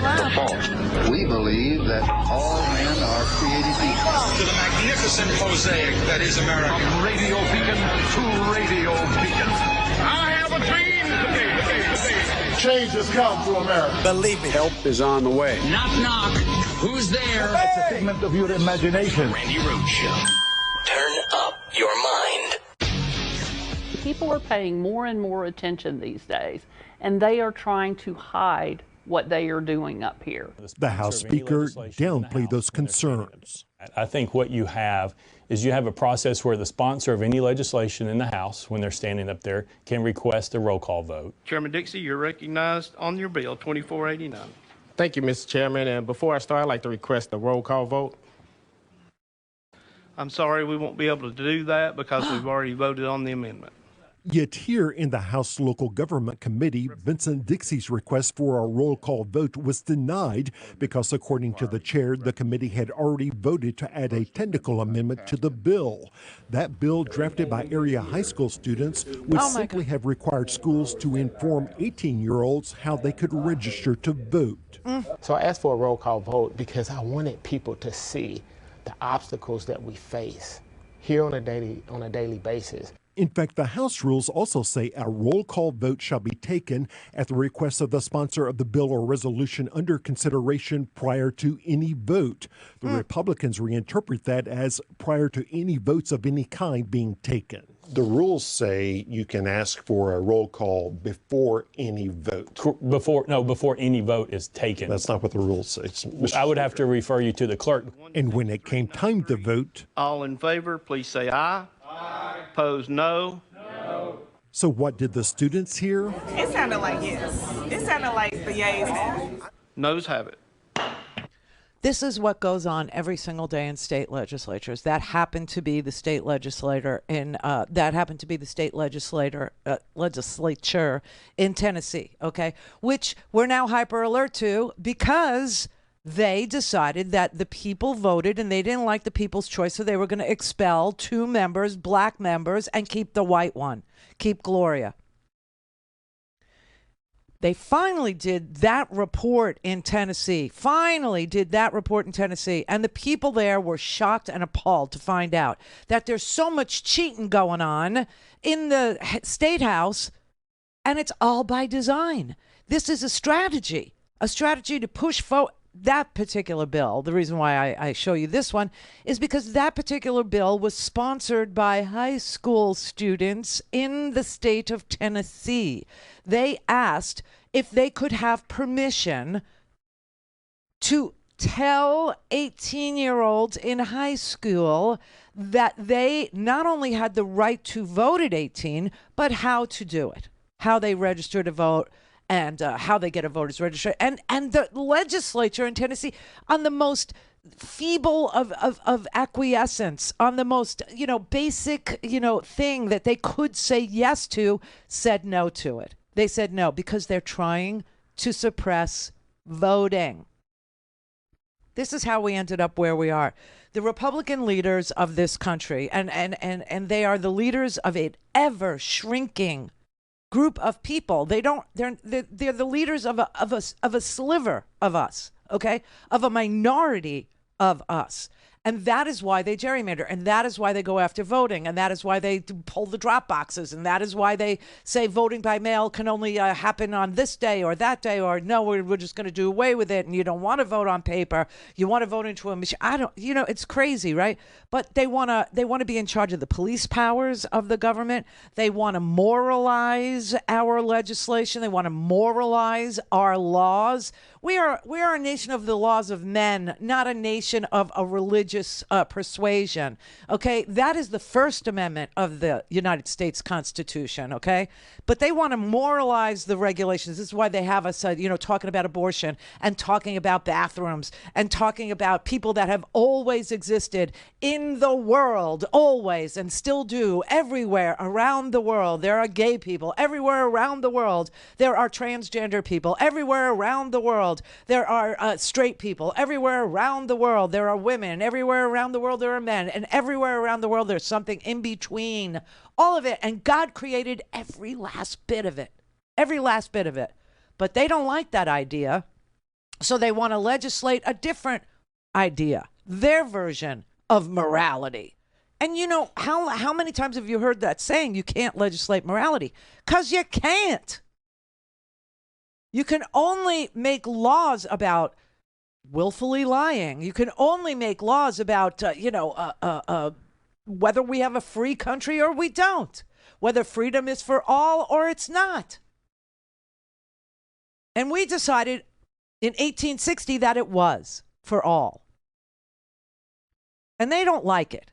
And so they want to change it. And how are they changing it? They're turning private citizens into vigilantes, into enforcement officers. They're militarizing the police. You come with a semi-automatic pistol, they'll come with a long gun. You come with a long gun, they'll come with a tank. You come with a tank, they'll come with a bazooka. I mean, on and on it's going to go. You can have drone strikes in your city before you know it. And the expulsion of defiant Democrats. That's just the cherry on the cake of the day. But what happens when they go too far? What happens when they drift into oblivion? What happens when they say, no exceptions for rape and incest in Florida, in Arizona, in Arkansas, in Louisiana, in Alabama, in Mississippi, in Missouri, in Oklahoma, in Ohio, in South Dakota, in Tennessee, in Texas, in West Virginia, Wisconsin? What happens? People suddenly wake up. And then they tell you that's a bad way to be. Being woke is bad. It's bad. And that's because when they see the polling that everybody can see and they understand that 76% of their own party doesn't appreciate these laws, are against these laws, then all of a sudden they become the leaders of an ever shrinking minority. Listen, it's not just me saying it, okay? There are so many political science and philosophy professors and, sociology professors at Harvard, at Stanford, at Yale, all across this country that are starting to weigh in and are trying to tell you what I've been telling you. So, you owe me $40,000, $50,000 per semester. What do I ask for? $895 a month. No, you owe me $50,000 a semester is what you owe me, because they are all trying to tell you this. Nicholas Stephanopoulos, he's a law professor at Harvard. He said, quote, the state policy outcomes are becoming more bimodal. What does that mean? Liberal or conservative, rather than centrist. In previous eras, the misalignment between the public policy and the public in modern American politics, where modern American politicians went very extreme, but the public wasn't that extreme, actually caused all kinds of outrage, caused all kinds of protest. And he said the only way to get out of it is to get the radical right the message that they have to moderate themselves. They have to do something because the people are coming. That's what this movement in Tennessee represents. And that's why what happened to the Tennessee Three and what happened in Wisconsin just this in these past weeks is so important to see and know. Activism actually works. Saying no to them actually produces a result. In Tennessee, Bill Lee, who is the governor of Tennessee, the right-wing radical governor of Tennessee, he sort of punted. I mean, he didn't do anything on the gun issue. He didn't do anything. But he said to the legislature through an executive order, okay, we have to moderate. We have to have red flag laws. I hope that we have enough people that agree with me. I hope that we do. To a completely Republican legislature, I hope that we have enough people who agree with me that, we've had a lot of death here in this state where we have no gun laws. We have none. We don't have universal background checks. We don't have red flag laws. We have permitless carry. We don't have safe storage rules. We don't have, any ability to keep guns out of the hands of people who are suffering with mental illness. Maybe we ought to do something. All things Randi at RandiRhodes.com. Go for launch. Speaking truth to power, the Randi Rhodes Show. It is some of the most significant gun control legislation in years. The governor announcing today he will sign an executive order to strengthen background checks. That's not legislation. At the same time, he's proposed an order of protection law, essentially a red flag law.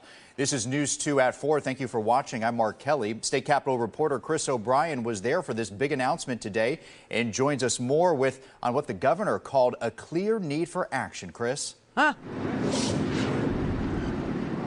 Hey, Mark, good evening. You mentioned that order of protection law that would prevent people who pose a threat from purchasing any further firearms. The question now becomes, will the General Assembly pass it? Right. And what's arguably the biggest step Governor Bill Lee has ever taken to address gun violence, he announced he'd push the General Assembly for an order of protection law. A person that has shown that they are a real threat to themselves or to others, that person, that individual should not have access to firearms. Lee also signed an executive order today to require law enforcement to submit new criminal activity within 72 hours, while also calling on the TBI to examine background checks in Tennessee. I certainly hope that there's bipartisan support sufficient to get this done. House Democratic leadership blasted the plan, calling it a beguiled way to drum up support. Yet again, you've got this governor with such completely failed leadership, again punning to someone else to solve the real problems. House Democratic Caucus Chairman John Ray Clemens says he agrees with some of the ideas, but not the way the governor is proposing implementation. If he wants us to do all the work and provide the only leadership in the state of Tennessee, that's great. That's fine. I'm more than happy to do it. We've been trying to do it for years. I like this guy. John Ray Clemens. He was the guy that stood up on the Tennessee state floor and started screaming about how he was humiliated because they were expelling these two kids. Right? He said, "What is this? What do you do?" I mean, so you have very strong voices in the Tennessee legislature. You would never know it. You would never know it until now. So, what was I saying before the break? These radical right-wingers have got to moderate. They have got to move to the middle because they are literally losing everyone in their party except for the Proud Boys. And you know what's really creepy is like in Clackamas County in Oregon. In Clackamas County in Oregon, you chose a new vice chairman. His name's Daniel Tooze. He's a Proud Boy from Oregon City. Rick Riley, he's the head of the county chapter of Take Back America, which denies the results of the 2020 presidential election. He's your chairman. Okay, so you're literally picking militia guys to be the chairman of these parties because that is what's left for the Republican Party as far as leadership goes.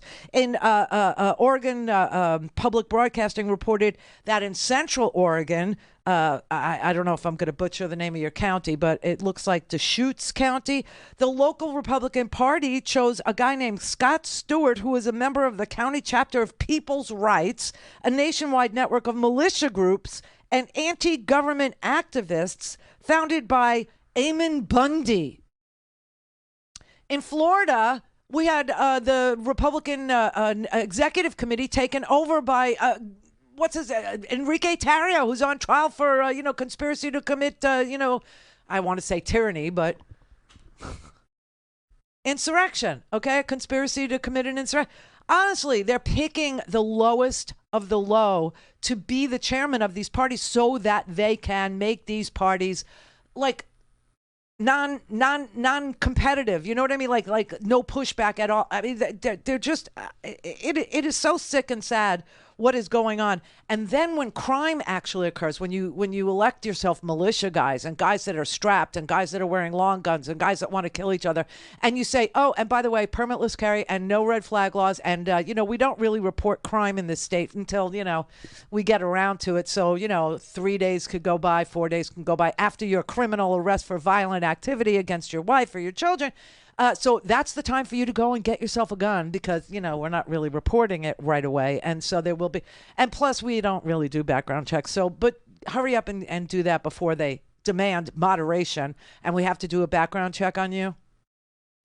But Republicans in states across the country are literally trying to criminalize things that aren't criminal, like going to the bathroom or getting an early abortion with a pill that's safe and effective versus electing themselves militia guys. And when these guys get violent, they're just going to point to it and they're going to say, see, you live in a violent, crime-infested place and you have to let us take over. You have to, because you can't stop it anymore. You just can't. So, and then on top of it, they have vigilantes that are going to report people. Virginia's got a vigilante thing. Florida's got a vigilante thing. Texas has adopted a law with private citizens, empowering them to enforce restrictive policies that they disagree with, like teaching sex education or teaching CRT or getting an abortion or, you know, doing a background check. I mean, they're literally doing it. They're going there. They're absolutely going there. And I'll tell you, somebody else who's worth quoting today. All of this stuff is in the top stories section of the Substack, or if you signed up for the homework, you get the homework. It's the same thing. In that document, it's free. I just need you to read it. It's a New York Times article, and I understand that the New York Times is behind a paywall, and a lot of people don't have access to the New York Times, okay? But it is there if you so choose to read it, okay? It's long. It's a long thing. But the entire thing tells you how the Republican strategist, the Republican Party in this country, has carefully planned all of this, from the gerrymandering all the way to the end of to see the crime and the shooting of each other. This serves their purpose, and their purpose is to have an autocratic society. Think of them as modern day Leninists, okay? This is real. And you say to me, oh, this is science fiction. Well, you said that when I talked about Dobbs. You said, stop talking about it because that's never going to happen. This is America. Well, it happened. And then I said, well, they're going to go after contraception. You said, stop talking about that. They're not going to go after contraception, but they will. And then you said, oh, well, they're not going to ban the right to travel to another state, so people will still be able to get in their cars. So what are you complaining about? Oh, no, Idaho doesn't want anybody leaving to go to Washington State, okay, to get a pill, which is only effective in early pregnancy. It's only good up till 10 weeks. That's early. That's first trimester stuff. That's what everyone says that they're for. But they don't want that either. So everybody is sitting there going, what is going on? And this 15-page article is telling you exactly what I've been telling you, except these people are credentialed. These people have a curriculum vitae. What? I know. I don't have one either. These people have the cred. I got street cred. They got educational cred. These are people whose entire lives are dedicated to looking at political systems, the value of democracy versus the value of autocracy versus the value of communism versus the value of socialism versus the value of democratic. So seriously, down in the nitty gritty, looking at sociology and science and political science and all this. And they are all telling you the same thing, except in their perfect, grammatically correct way, because they're highly educated people. But this is their life's work. And in that weird way, it's mine too.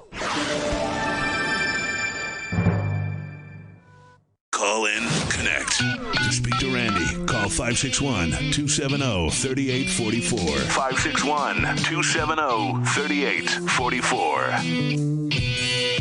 This is the first item on the agenda for a special meeting this week of the Llano County, Texas Commissioners.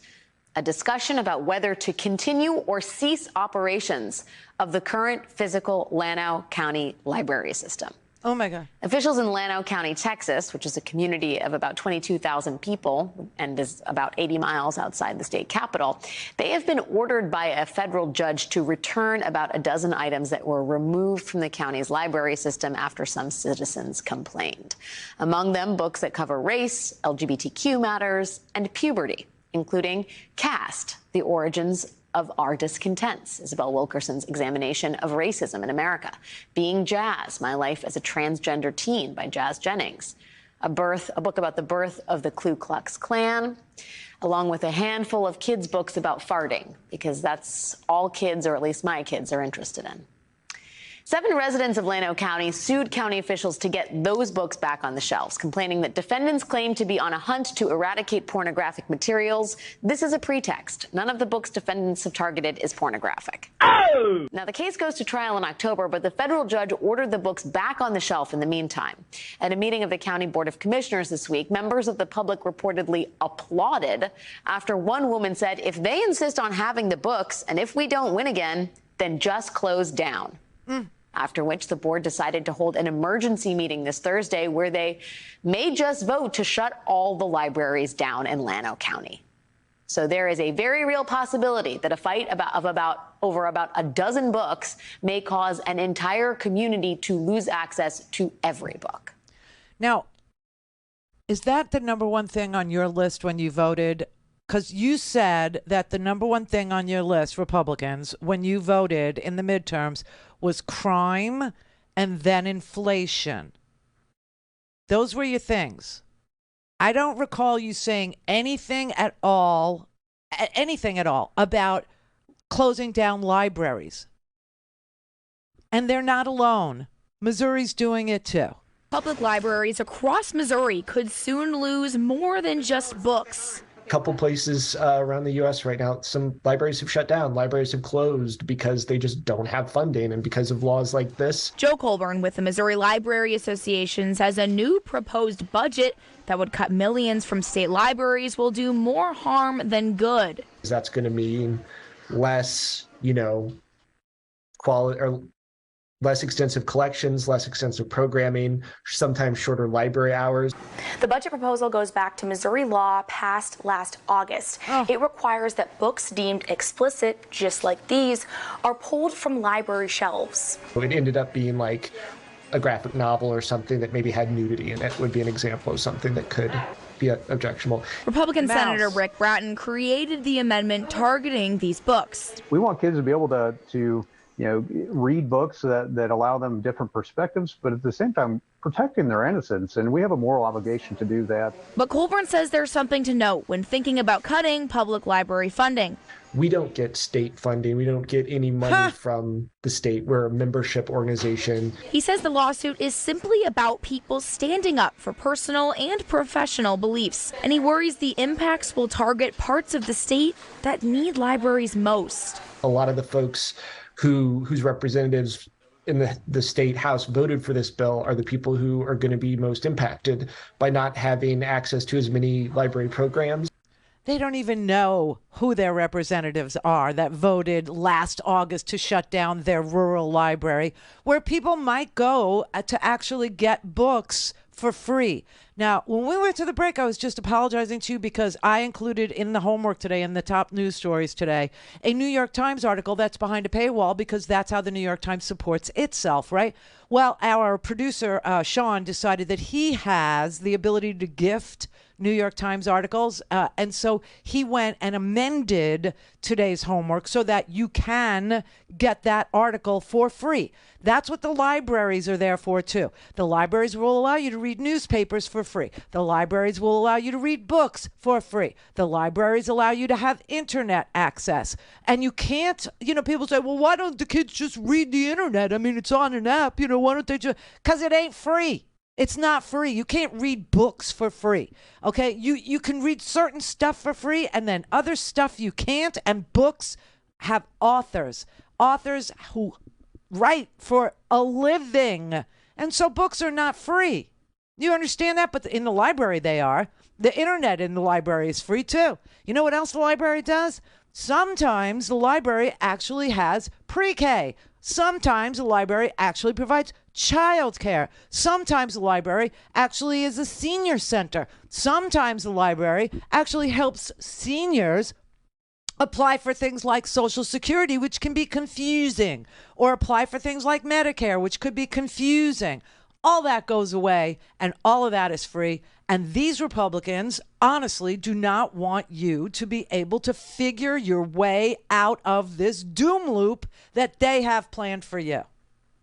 I mean, that is just a fact. So in this New York Times article, which now you can read for free on randirhodes.substack.com or randirhodes.com on the homework section, free, okay? And you can click on it, and you will not get a paywall. Thank you, Sean. There is an observer. There are a lot of observers of American politics in this particular article. This woman, her name is Theda Skopel. She is a professor of political science and sociology at Harvard. And she said that many of the developments in states controlled by Republicans are a result of careful long-term planning by conservative strategists, particularly those in the Federalist Society who are developing tools to build minority authoritarianism I think I've said this to you about 1 billion times, but here she's saying it, to build minority authoritarianism within the context of a nominally democratic system of government. What does a nominally democratic system of government, say? What does that look like? It looks like Russia. That's what it looks like. It looks like, oh, they have elections, but it doesn't matter because Vlad's going to win 98%, and he's going to arrest anybody that dares to run against him or poison them, or anybody that speaks out against him. They're going to fall out of a window, or a piano's going to fall on them, or suddenly their face is going to peel off, right? That's a nominally democratic system. He claims Russia is a democracy. You know that. We have elections. Yeah. And then she outlined her thinking. This is what you need to hear from her and me. I don't want to interrupt her thought. I'm going to do it on the other side of the break. But I'm telling you, it's on. This is happening. And it's accelerating now. Why? Because the gerrymandering is complete. The gerrymandering of what they would call a ruby red state is only a ruby red state, not because there are unlike-minded people living in it. We just saw, 40 people on the city council in Nashville, okay? You just saw them, and that was Democrats and Republicans voting to right a wrong, voting to respect the election results, voting to put Justin Jones back in his House seat because he won a free and fair election there. Same thing today in Memphis, okay? There are Republicans and Democrats in Memphis. They just voted to put Justin Pearson back. This is the Randi Rhodes Show. To speak with Randi, dial 561-270-3844. That's 561-270-3844. All right, so I want to show you what Theda Skocpol. I've never heard of her, before. Why should I? I never went to Harvard, but she is a professor of political science and sociology at Harvard, and she's trying to tell you that they are building a minority authoritarian system of government within the context of a nominally democratic system, meaning, oh yeah, we'll say we're having elections, but it really won't matter, and that's where Harper, Moore versus Harper comes in. I'm telling you, this is a Supreme Court case that is live, and it's going to happen, and there will be a decision in it, and it has to do with the legislature of these gerrymandered states choosing the winner of your state's electoral slate. Okay, so here's what she said. The first movers who figured out how to configure this new laboratory of democratic constriction. God, I love Harvard. Like I said, grammatically correct, and the words are just beautiful.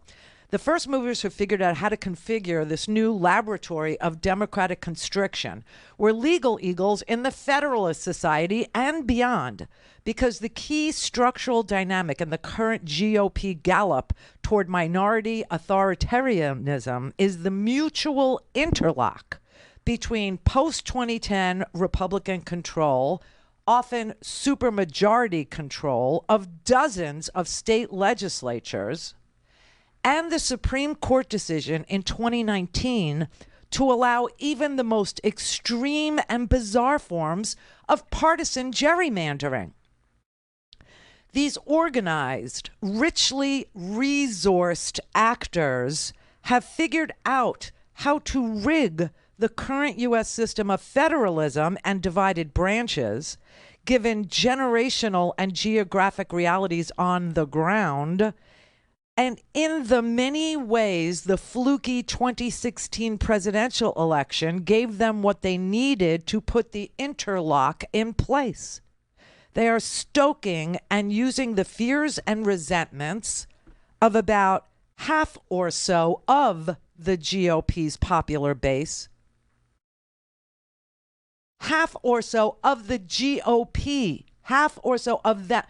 Okay, so half of the 30%. That they are stoking and using the fears and resentments of about half or so of the GOP popular base to undo American democracy and enhance their own power and privileges. And they're doing it because they can. and they believe in what they're doing. They are America's GOP Leninists. This situation, locked in place by a corruptly installed Supreme Court majority and by many rotten borough judicial districts like the one in Amarillo, means that minority authoritarians behind a bare facade of constitutionalism can render majority elected officials, including the president and many governors, officials in name only. The great thing from the minority authoritarian point of view is that those visible chief executives, urban mayors, and district attorneys can still be blamed for government non-function and societal problems, but they won't be able to address them with even broadly supported measures such as simple background checks for having military assault weapons.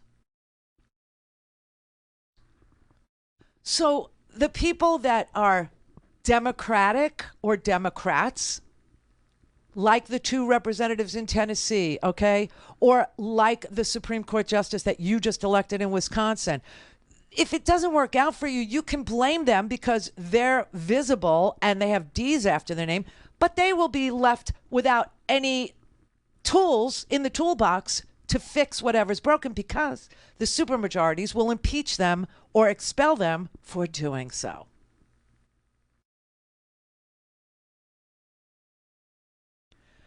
And here's why they're doing it, according to the big brains in this country. Because they can. This is really what is going on in this country. The Republican Party never really, in modern times, had a commitment to democratic values or to democratic procedures, which is what we showed you in the legislatures, the state legislatures today. They don't really have a commitment to democracy, and they don't have a commitment to their own state constitutions or ours. Okay, they really aren't committed to it. And they have been, over the last 20 years, steadily eroding the adherence to those constitutions and to those procedures. And because they have all decided as a group of Republicans, elected Republicans, gerrymandered elected Republicans, but elected Republicans, as a group, they have all decided that they don't have to observe subpoenas. Jim Jordan, okay, I'm not even talking about it because it's so bizarre. Jim Jordan was subpoenaed by Congress. He ignored the subpoena. Nothing happened to him. Now Jim Jordan wants to subpoena Alvin Bragg, a man who he has no jurisdiction over because Alvin Bragg is a local district attorney and Jim Jordan is a federal, House member, okay? And he has no jurisdiction over him, but he's subpoenaing him too, okay? And, God forbid a Bragg doesn't show up or sues him back and says, you have no jurisdiction over me. There's going to be a big, battle in conservative media. I'm not going there because it makes no sense to me. It's just a nonsense thing. It's just bullcrap. Just like shutting down the libraries. This is a bullcrap issue. Just like bathrooms. That's a bullcrap issue. Just like, the abortion thing was a bullcrap issue, except now it's real. And I'm telling you, there's a case that's coming called Moore v. Harper. Moore v. Harper is a case in front of the United States Supreme Court that actually puts the seal on the deal of anti-democratic values, that actually makes this an authoritarian place to live, right? Because what it does is it says that state legislatures can determine the winners and losers of elections. That's it. Now, you could get all Harvard-y and all Yale-like, you could get all Stanford-y, you can get all law school-y on it, but basically at the heart of Moore v. Harper is a theory called the independent state legislature theory, or doctrine is what they'll call it, because it sounds more like it's a thing. It's not a thing. It's a theory. And in this theory, they say that the state legislators have the ability to override the will of the people because the state legislators choose the manner in which the electors are selected. And if the legislatures, the gerrymandered ones, the supermajority ones, decide that they want to pick the winner of the election, then they should be able to. That's what Moore v. Harper is. And they want to be able to overturn election results. I will tell you, first and foremost, the Republicans do not have a commitment to democracy. They have demonstrated that in every way that they could show it to you. Every way. People are starting to get it. People are starting to get upset in their own states, which is good because all politics is local. So it's good that the state people are starting to see that their states are getting way corrupt and that they are violative of what the majority in that state wish to have as law under which they live. Okay. So forget about the federal constitution and the violation of it. They don't respect governance. They don't respect procedure. They don't respect subpoenas. They don't respect the law. And we know that. So here you have an acceleration of undemocratic things in state houses. And in the bright red states, they have decided to embrace far right positions. Like I showed you, there is no support for no background checks in this country. It's 98% support for background checks, okay? 79% of Republicans support exceptions to abortion for rape and incest at early stages. That is not happening in all the states I mentioned earlier, okay? So they don't respect the people's position on abortion. They don't respect people's position on guns. They don't respect people's position on election results, okay? And now saying that you don't respect democratic governance, saying that you don't respect the right of a woman to have privacy in her own person, saying that you don't support background checks, saying that you don't support the results of a free and fair election isn't even a choice for GOP candidates. It's a requirement. It's a requirement. And they are saying it out loud, and they are showing you that they will do it. Why? Because of the primary system.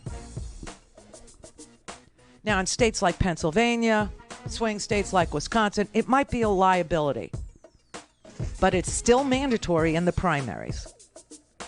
And because that's the case, there is a drive to empower the gerrymandered state legislatures where there are supermajorities or just plain majorities to overturn election results. And that would be the final destruction of democracy. You think about this.